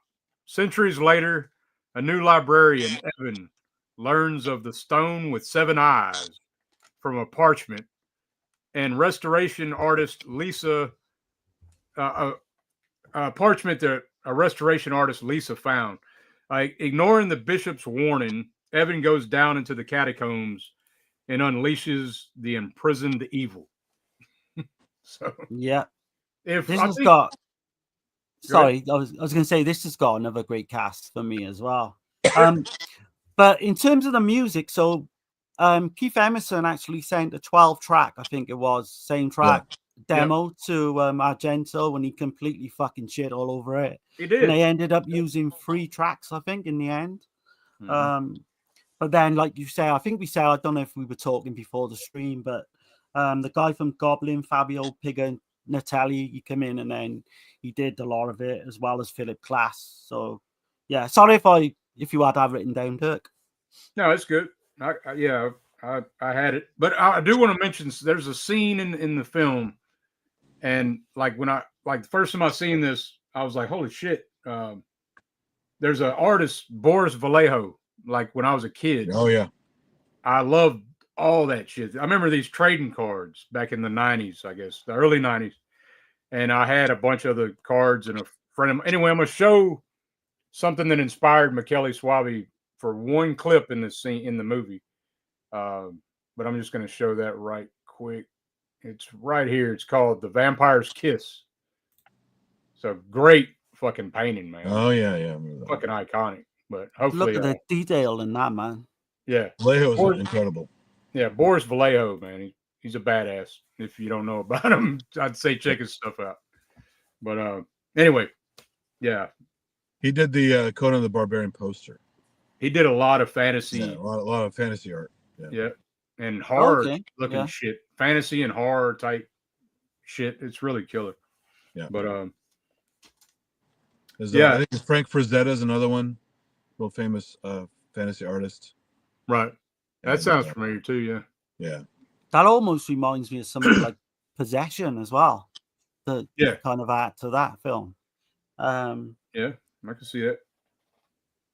But yeah, so I could get into Michele Soavi if you want.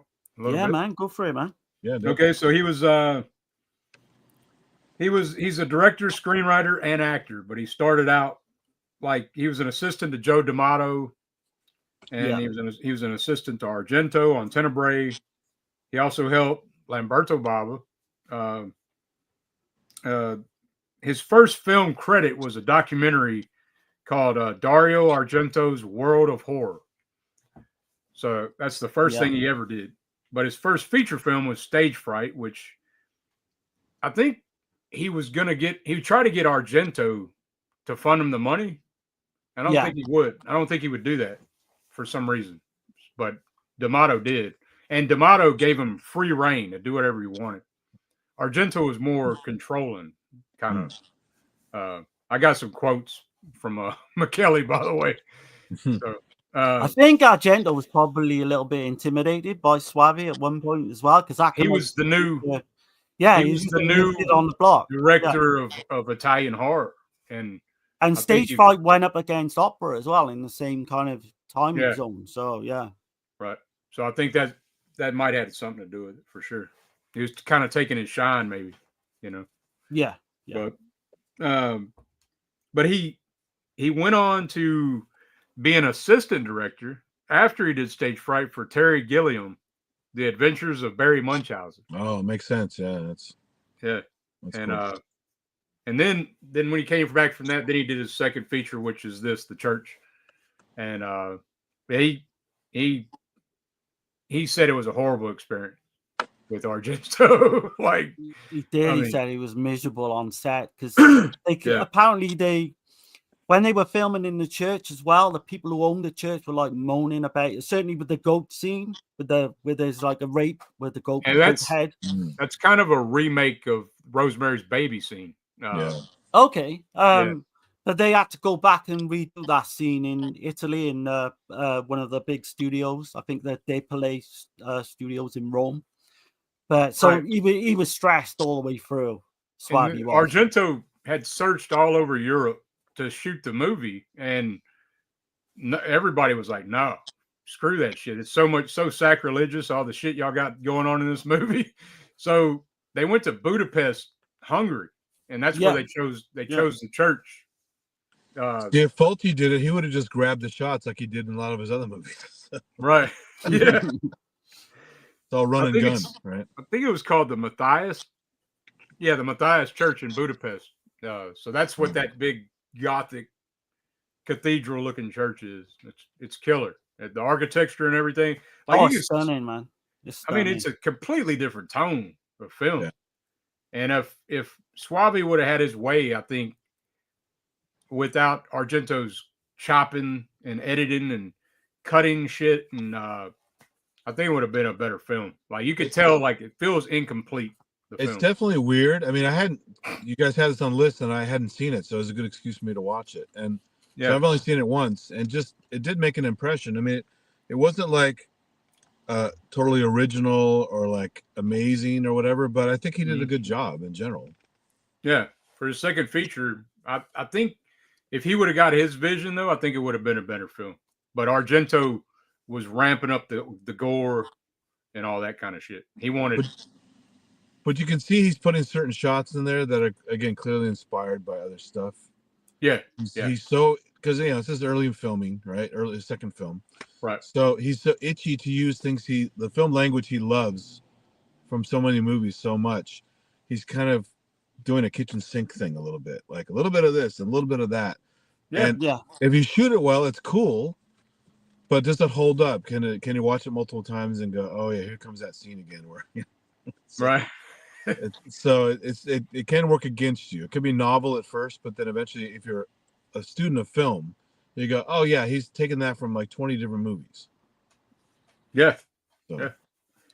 Did you realize the original story for this? So it was literally Franco Ferrini and Sacchetti.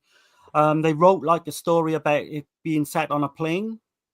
This plane got to make an emergency landing, and it kind of ends up in this strange kind of extra dimensional universe where there's like a volcano next to it, And they Oh, end up, hell. they end up like fighting these zombies.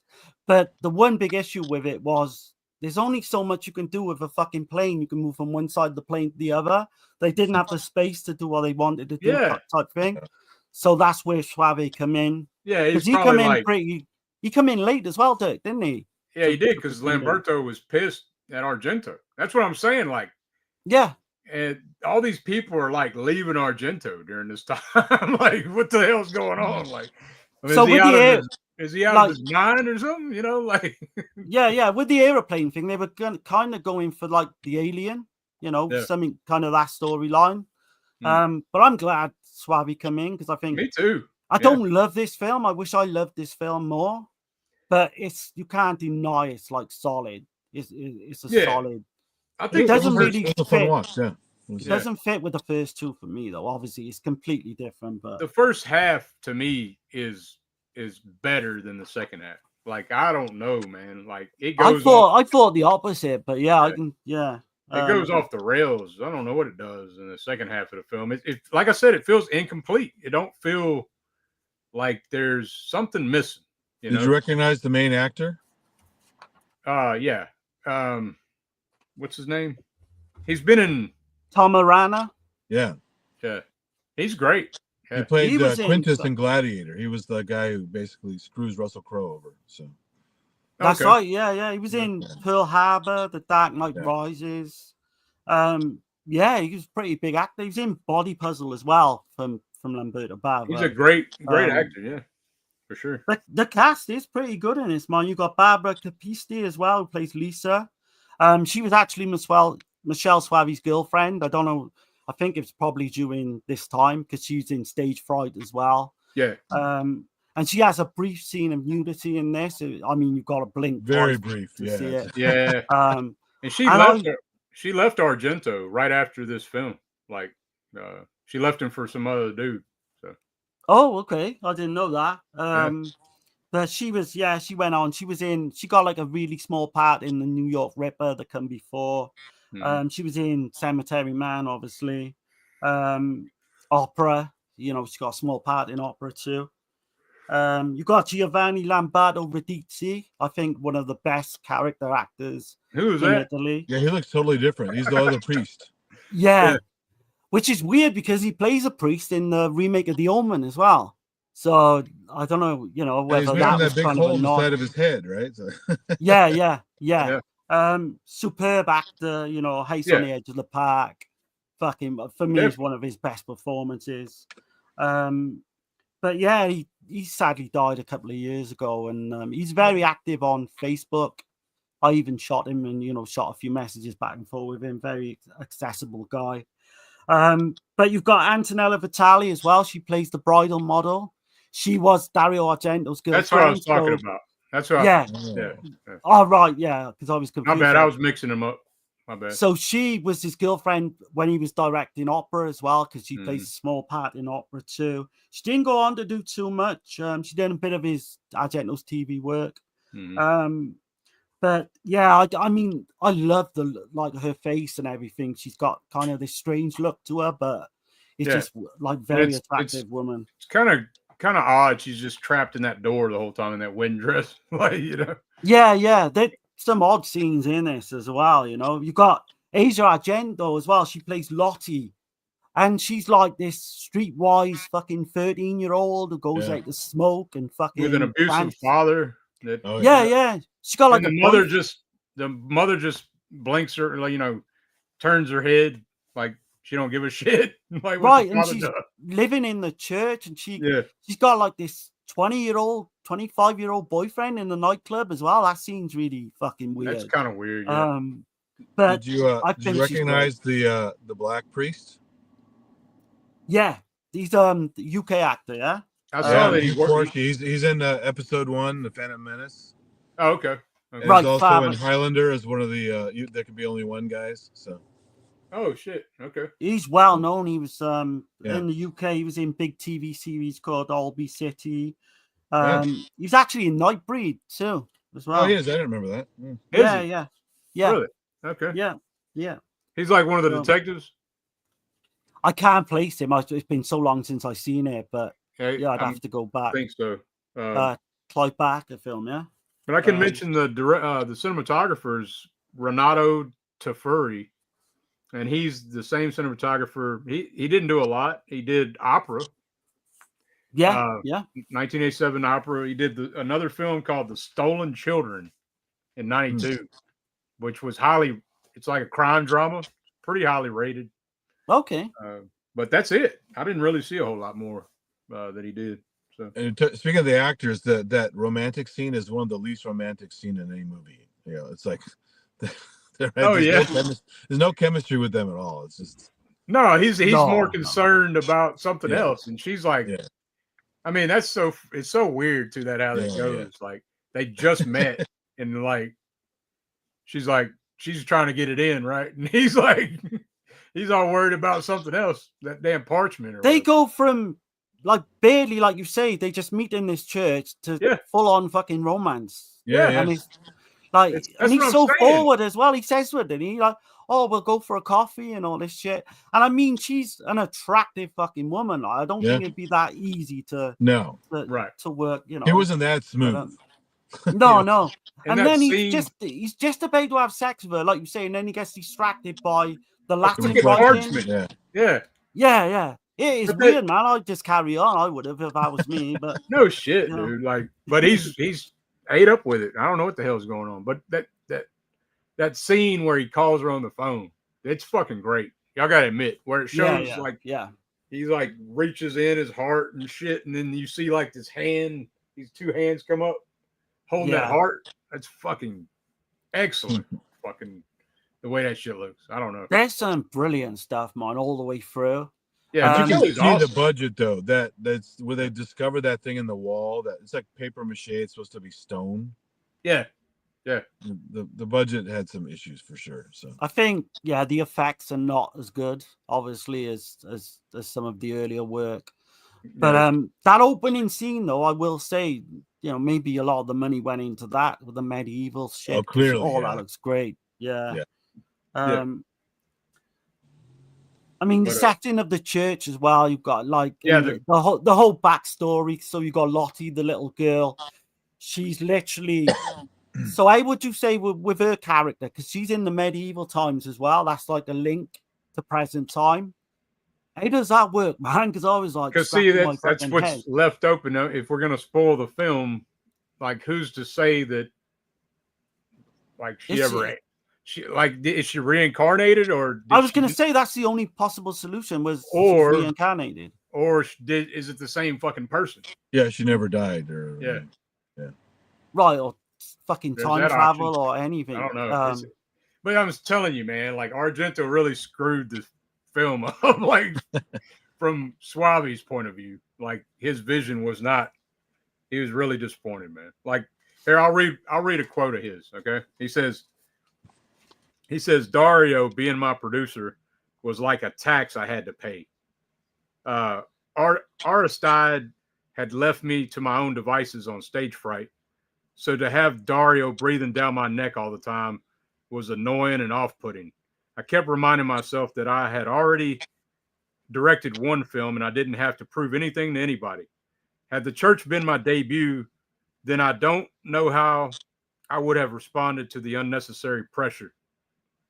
And then, he goes on to say, like, he wasn't interested in making another. He wasn't interested in working with Argento after this. He fucking did, though. He did literally 2 years later in the sect. He was really pissed off, but you know, they still got along. He said when his name wasn't on the fucking movie poster, though, he said that's the first crack in their relationship.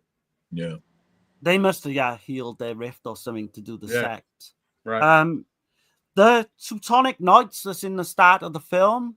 So they were actually a thing in medieval times, and apparently Hitler modeled his SS on them. They were so fucking ruthless, and I'm assuming they're like the Knights Templar, huh? Yeah. So, and you can see from that opening scene, they're just going around butchering people right, left, and center. You know. Yeah, like because they think they're all into witchcraft, don't they? And I love that kind of start to the film. But the chick did have a cross on her foot. Like, So that's kind of like the way they explain it is they would carve crosses on their feet to disrespect Christianity or whatever. You know. Right. Yeah. Yeah. So I don't know. And I mean the scene with like Asia Argento as well, but we see her in kind of a mask, like a wooden mask. I think Like a wicker basket looking thing. Yeah, it's a great scene, man. It's right. Great. Yeah. The music there helps a lot too. The Keith Emerson stuff. It's great. Yeah, I love he's. I don't know if you guys know much about the Emerson, Lake and Palmer and his whole background and all that stuff, but all the prog rock, and he's just a really, really talented guy. It's really sad too because at 71 he actually took his own life because he was living with depression for a long time. So what year was it? I forgot. 2016 he took his own life. At 71. Oh damn! And he had really severe depression most of his life. Nobody knew about that, and to the point where it was crippling him. He couldn't play. And you watch that guy play; he was on fire, right? I mean, his hands. There's modern guys like Jordan Rudess or going back around the same time like a Rick Wakeman or something like that. He's one of those guys who could, essentially what you call shredding, like they do on a guitar, he's doing on keys. Oh hell! And just had the skills and the chops and the classical music knowledge to make stuff. So in this, he's using pipe organs, right? Which is clearly like a mellotron. If you guys know some of the older tech and music, before samplers came around in the late 70s, early 80s with digital technology, they had to, in order to create that, you had to have these tape libraries. And the keyboard is literally just a bunch of keys, and every key has an 8-second strip of tape. And so they have to sample every note of a choir or pipe organ on that strip. Damn. And when you push the key, it plays a motor over a playhead per key. And so if you listen to old music from that time that has those kind of things like Led Zeppelin and Moody Blues and all kinds of guys who use those kind of Doors, maybe?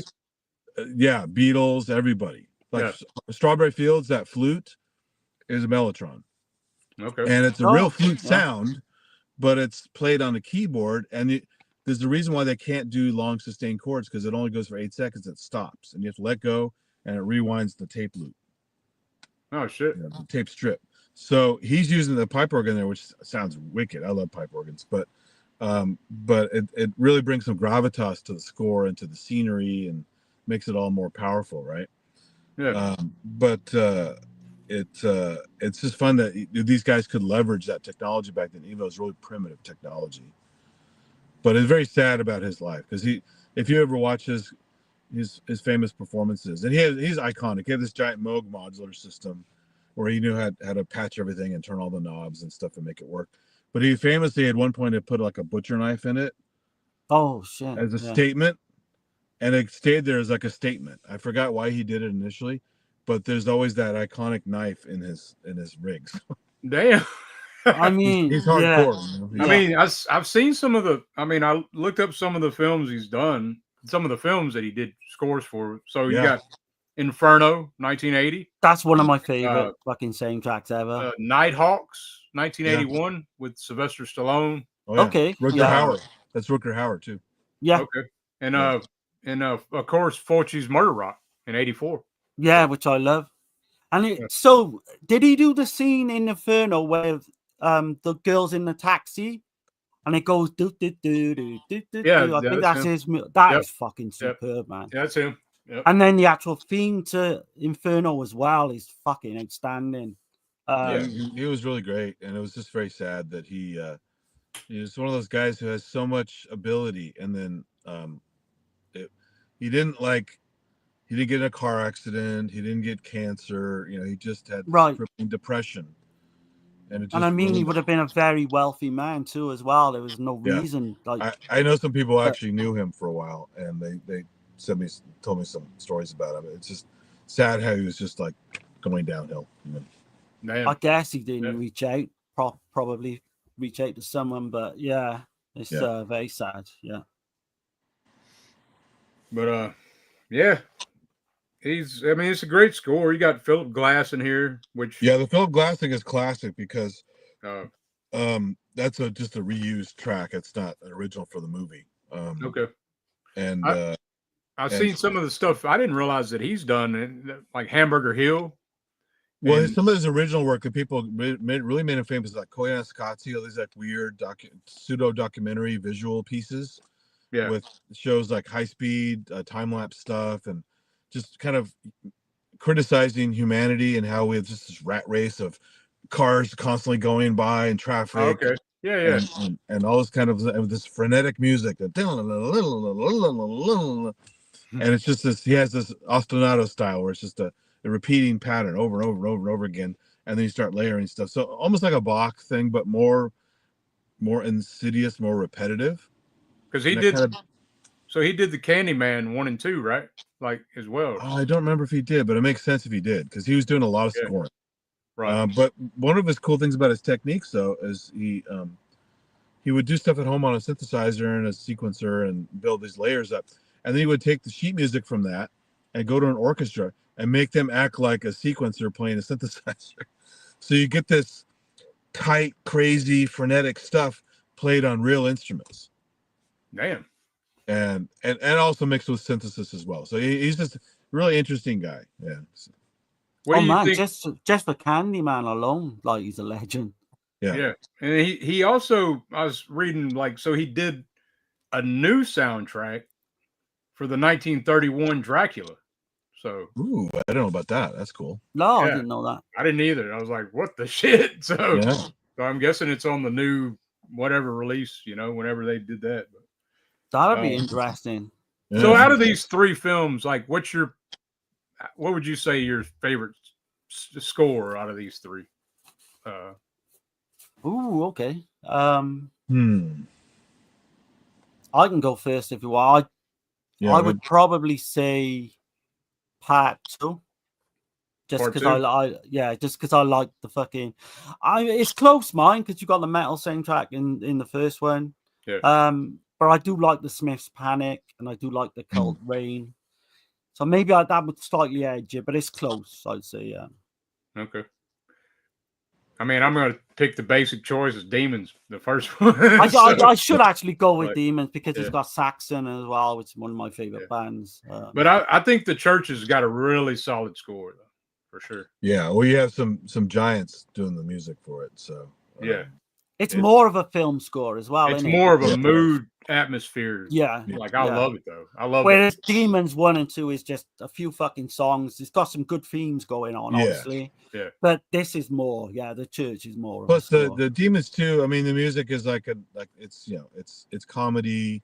The music is describing the scene. It's very on the nose, right? Mm-hmm. Yeah. And so I mean, it works, but it's I would probably say I like the between 1 and 2. I would say I like the first score better, although it's definitely not Simonetta's best work in my opinion. Yeah, no. but it's for the time and it fits the movie and it's catchy and it's accessible and it's got that little funky riff in there, especially the repeat at the end. That's very cool. So would you say it definitely sticks with you for sure? Yeah. Would you say Simonetti's best work then is obviously his Goblin stuff for Argento?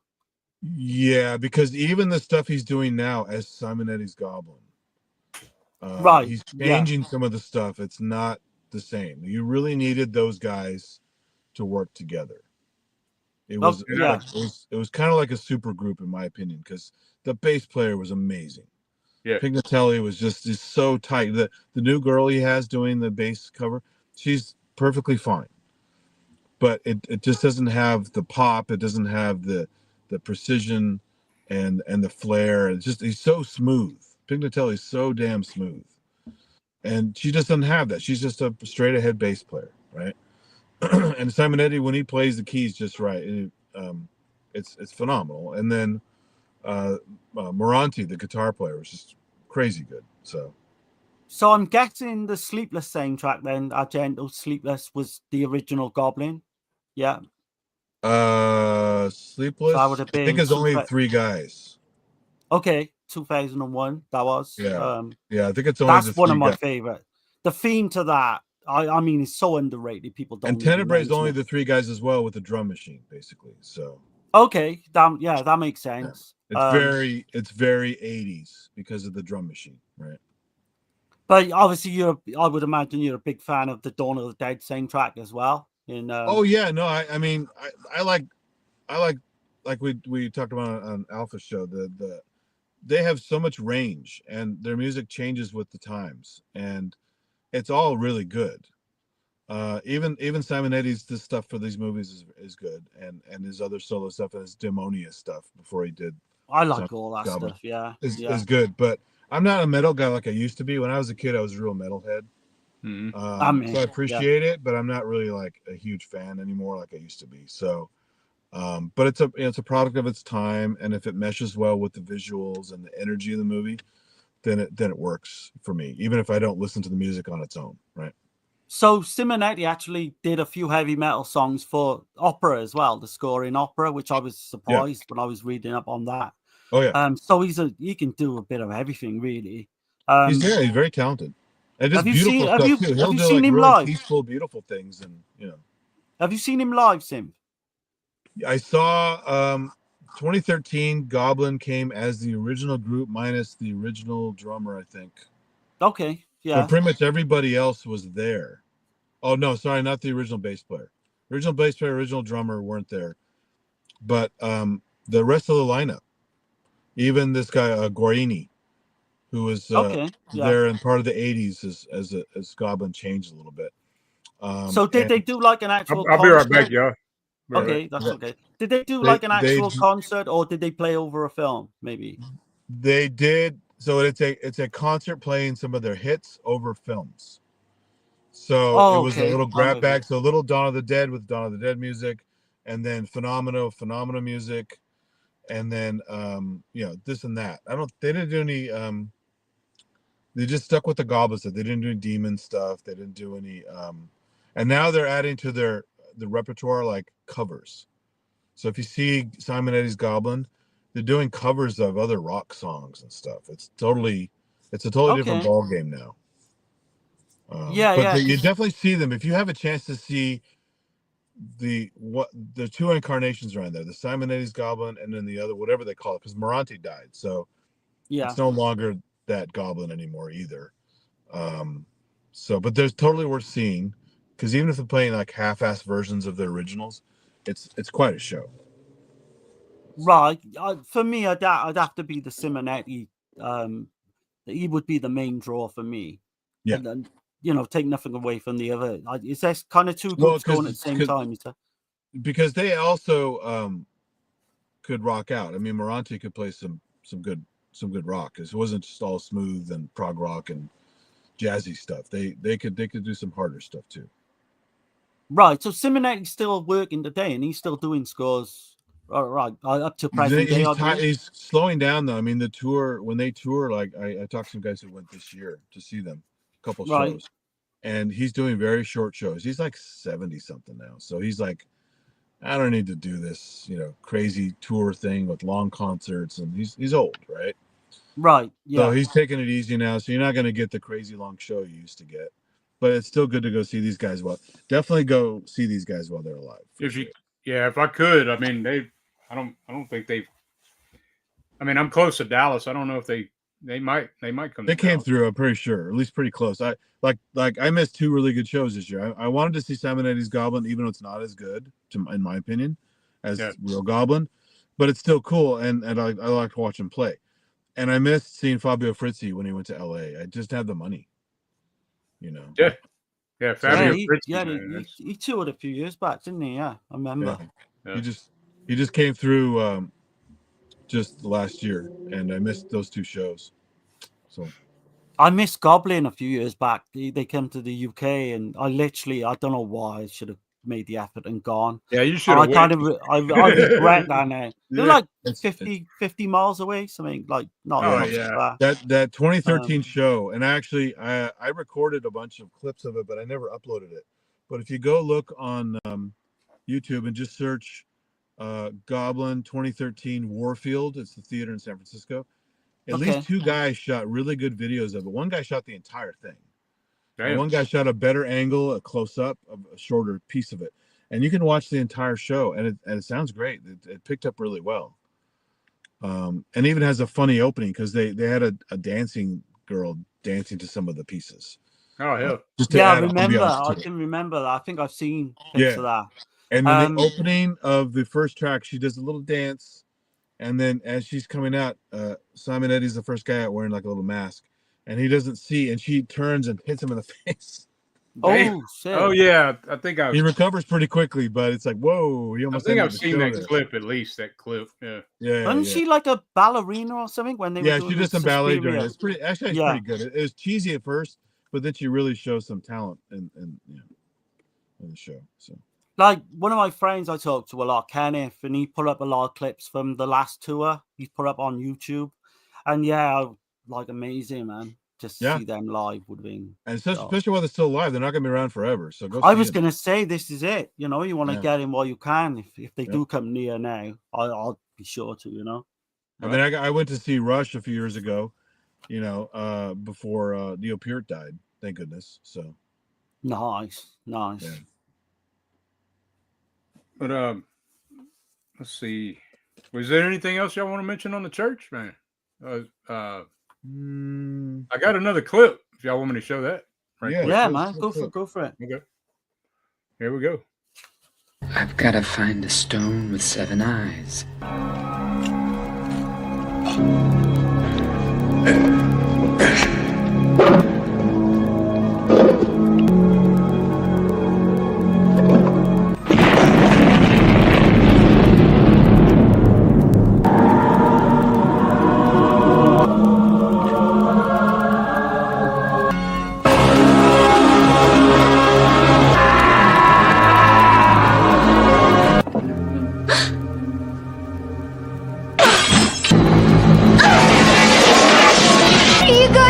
Wash out your mouth with soap. Stop! I'll teach you to say nasty things about people. Stop!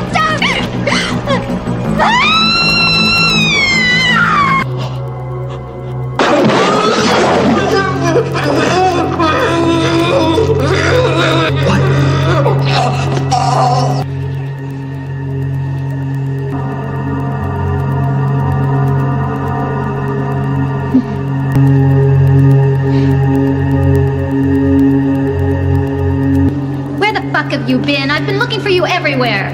What are you staring at me like that for, you idiot? Joanna, we have to get out of here.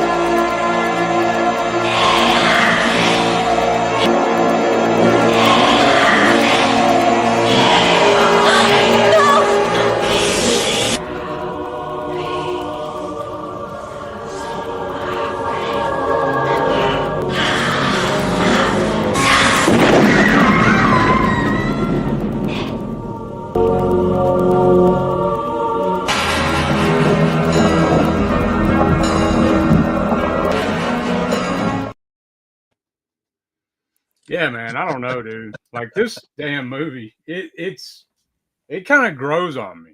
Like every time I watch it, and I've seen it probably like 3 times now. So I had a weird experience because I went back. I've seen it, I think, a couple of times before. Kind of liked it, like a 7 out of 10. Went back this time, and the first part, like the first half hour, when you get over the medieval stuff, I was kind of struggling with. So I went back to it the following night. And then it kind of clicked with me again. I'm back to a 7. I think it's a solid film. I don't think it's okay. Like I don't think it's one you're gonna. 7's pretty damn good. Yeah, like, I mean, and that's the lowest of the 3 tonight. But it's not one I'm gonna go and watch every year or anything. I mean, I'll probably just when I want to do research for some. I'm not gonna keep going on and on about it, but I really feel like Soavi didn't make the film he wanted to make. So right. And I don't know how it compares with The Sect because I've not seen that one. The Sect's great. So The Sect is better, you would say, than The Church, yeah? I think I like The Sect better. A lot of people don't. A lot of people shit all over it, and I don't care. I dig it, man. It's slow paced. It is, but I don't know. It's got this same actor and what's his name? The lead guy. Tom Arana. Yeah. It's got him in it. And he kind of, at first, I thought, I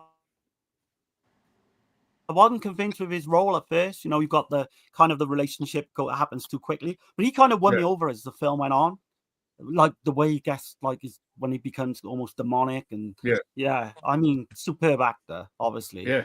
But yeah, I mean, it's decent. I would recommend it to people, I think. But I think you've got to be into a certain kind of, you've got to be into Italian horror, you know, and you've got to kind of be open to, you know, all the medieval stuff and the It's weird a slower stuff, pace, you know. way slower than It is. It is. It Demons has a one. lot of atmosphere. Yeah. A funny thing too, they again, he's trying to twist things to make it his own, but there's the story of in the Bible about the whore of Babylon, and it's this woman riding a beast with 7 heads or something like that. Yeah. And in this, it's 7-eyed creature. The 7-eyed stone. Yeah. They kind of did their own little like spin on it, you know. Yeah. Right. I was gonna mention, did you want to do any of the any kind of synth stuff? I mean, I would normally, but it's been so busy this week with this expo and a bunch of other stuff. I mean, I can definitely show people that I was somewhat prepared. I had the gear with me. So I have a little micro synth here, this little OPZ thing, which is fun. Nice, man. Yeah. And then I have my little mobile mixing kit, which is a battery powered mixer and a bunch of cables and stuff in a bag. So I can actually do all that stuff on the go. And right now I'm just doing on the iPhone, but I could actually use the iPhone tether and hook all that stuff to my laptop and do a whole bunch of stuff in the laptop to YouTube or StreamYard or whatever, that kind of stuff. So you can do a lot mobile these days. It's pretty amazing what you can get done. Yeah, man. Yeah, man. We'll definitely have you back on at some point. Yeah. When you're, caught you at a bad time, kind of with the convention and everything. Yeah, it happens. It's fine. It's fun. But yeah, another thing about the Philip Glass music too. One of his tracks is kind of funny because he doesn't always have this kind of a sound. But I don't know if you guys know who Mark Isham is, another film composer.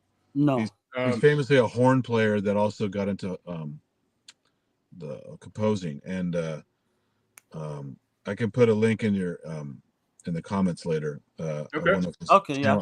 It's a really cool track called Men Before the Mirror, and it has a bit of a flavor of some Philip Glass stuff, but it's I think it's better in my opinion.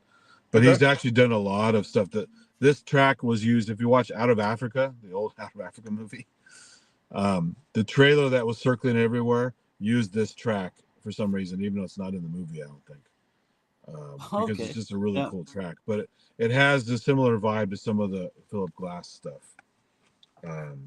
It's very, very cool. Hell yeah! I mean, I dig it, man. I like the church. The score of the church is I think it's probably. I mean, I probably prefer the first Demons, but that's just I could see the church though. Like technically speaking, I guess you'd say it might be better. So what would you give the ratings for all 3 out of 10? Yeah, we can do that. Of course, the Demons for me, Demons is 10 out of 10 film. Demons 2, it it's like 7 out of 10. And then okay. And then the church is probably a 6 out of 10. So, okay. Do you want me to go? Yeah. So Demons is a 10. Demons is a 10, obviously. Yeah. I just got a strange love for Demons too, and I know it should be no, what man. Dirk Like said as a 7. I told you earlier, like if I watched the first Demons, I'm watching Demons 2 right after. That's just the way it is. So. It's a 9 for me. I know people might be shocked at that. The church is a solid 7. So okay, go for it, Tim. I mean, I enjoyed watching the church for the first time because I hadn't seen it, and of course the music was great and all that. And I like Stivaletti's work, and I like where they were going with at least the first one more than the second one of Demons. But they're both very entertaining. I mean, these are pulp movies, right? They're like not popcorn. They're better than popcorn movies, but they're fun. They've got some violence. They've got some sexy bits a little bit. They're kind of raunchy. There's some goofy humor in them. The music is good, but not my favorite tracks by these guys. But definitely good. So I wouldn't rate them as high as you guys did, but I definitely like them. So I would basically probably say maybe give Demons an 8. The Demons 2 maybe a 7, and then The Church is tricky because I like aspects of it a lot. But since I've only seen it once, I haven't digested it fully because it's pretty fucking weird. So. It is weird, and I've said it a lot already. It feels like it's incomplete. It just don't. Yeah, something don't quite fit. Yeah. I would have to probably watch it again to give it a fair rating. But I would probably say it's probably in the 6 or 7 or something like that. Yeah. No, that's completely understandable. Awesome. Yeah. Because it was entertaining. I'm not going to knock. I definitely not going to say, "Oh, what a waste of time that was." And I can't tell you how many horror movies as a horror kid growing up. That was a waste of time. Yeah. No shit. Yeah. I'm with you. And that was during the 80s when stuff was so great, right? There were so many great horror movies, and there was still tons of garbage everywhere. Yeah, definitely. I mean, I've always said the 70s is where it's at, really, when it comes to films. I don't think that in general, yes. But certain genres more than others, yeah. Obviously, the slasher film coming in the early 80s, which I love, but in terms of Stone Cold classics, you can't beat the 70s, I don't think. I see Akers asking, are you in your car? Yes, he is. Yeah, you see red lights from the brakes here right in front of me. Yeah. Yeah. I appreciate you coming on, man. And oh, it's fun. I definitely don't want to miss it. I know you freaked out earlier when I was streaming all the stuff from the show. Probably thought I forgot, but I definitely wanted to give that impression. This stuff is a lot of fun for me, so I definitely wanted to make sure I made it. So yeah, man, we'll have to get you back on for sure for something. Oh man, 100%. If you got any ideas you want us to come on for something, man, we'll definitely come on. Is it? Are you sticking on this channel? This specific show? Are you sticking mostly with the Italian stuff? It's Euro horror. Period. The general Euro. Okay. Yeah. But I mean, we could make an exception. So have you done like Tombs of the Blind Dead, stuff like that? Not yet.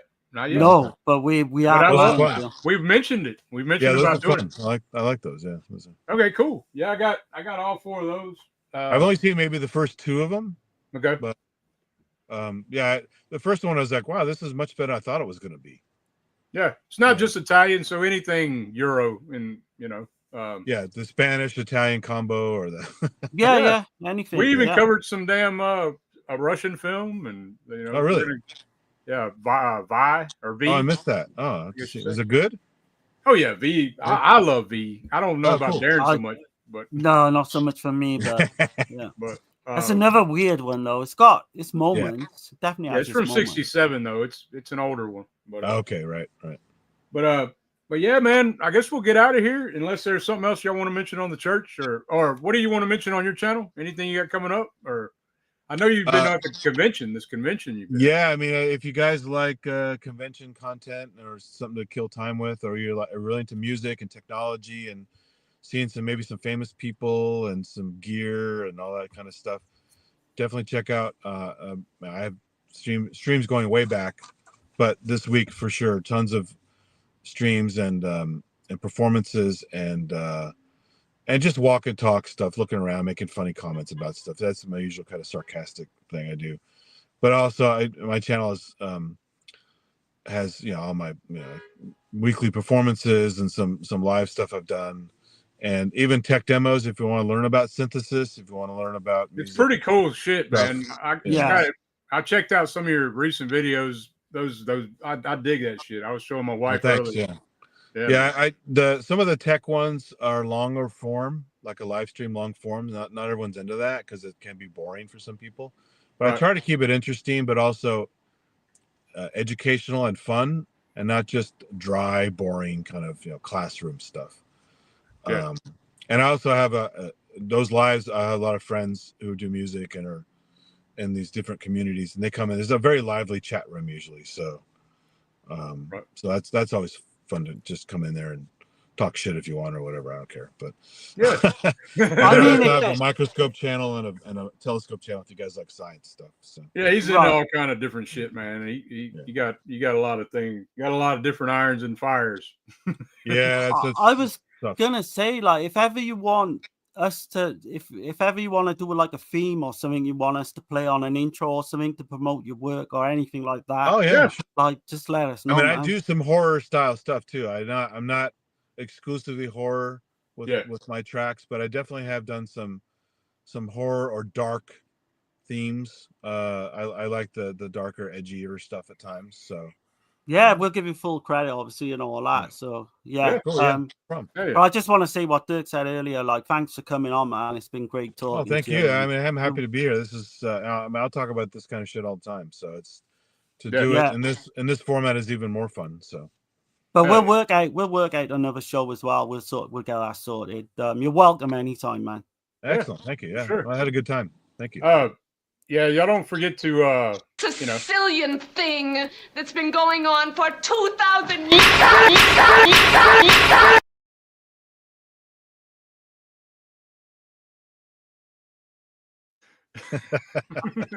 and we're still live, so but I just had to do that before we got out of here. But yeah, man, I guess we'll get out of here unless there's anything else y'all want to mention. No, man, go and watch some demons is what I would say. Yeah. Oh, yeah. We got to mention one thing. I almost forgot. Damn. I'm glad I didn't forget. So, Lamberto Bava, there's a Bravado Giallo set coming out from Cauldron. Yeah. And Lamberto did The Ogre, which would be considered Demons 3 as well. And then you got Umberto Lindsay did one called Black Demons, and they called that Demons 3 too. So I love when they do that, when they just make whatever and put the number on there. That's the best. Right. So y'all take y'all's choice, but the church came first. I'll just say that, Yeah, there's literally 6 or 7, 8 maybe unofficial sequels, which we might get to one day. You never know. Right. Well, we'll be covering the Ogre when the Bravado Giallo set comes out. Absolutely, yeah. Yeah. But we're gonna get out of here, y'all. Appreciate everybody in the chat. Sorry, Bye, everybody. I didn't mean to ignore the chat all night, but good fun. I appreciate everybody. Have a good one, guys. We're out of here. Thanks. Bye.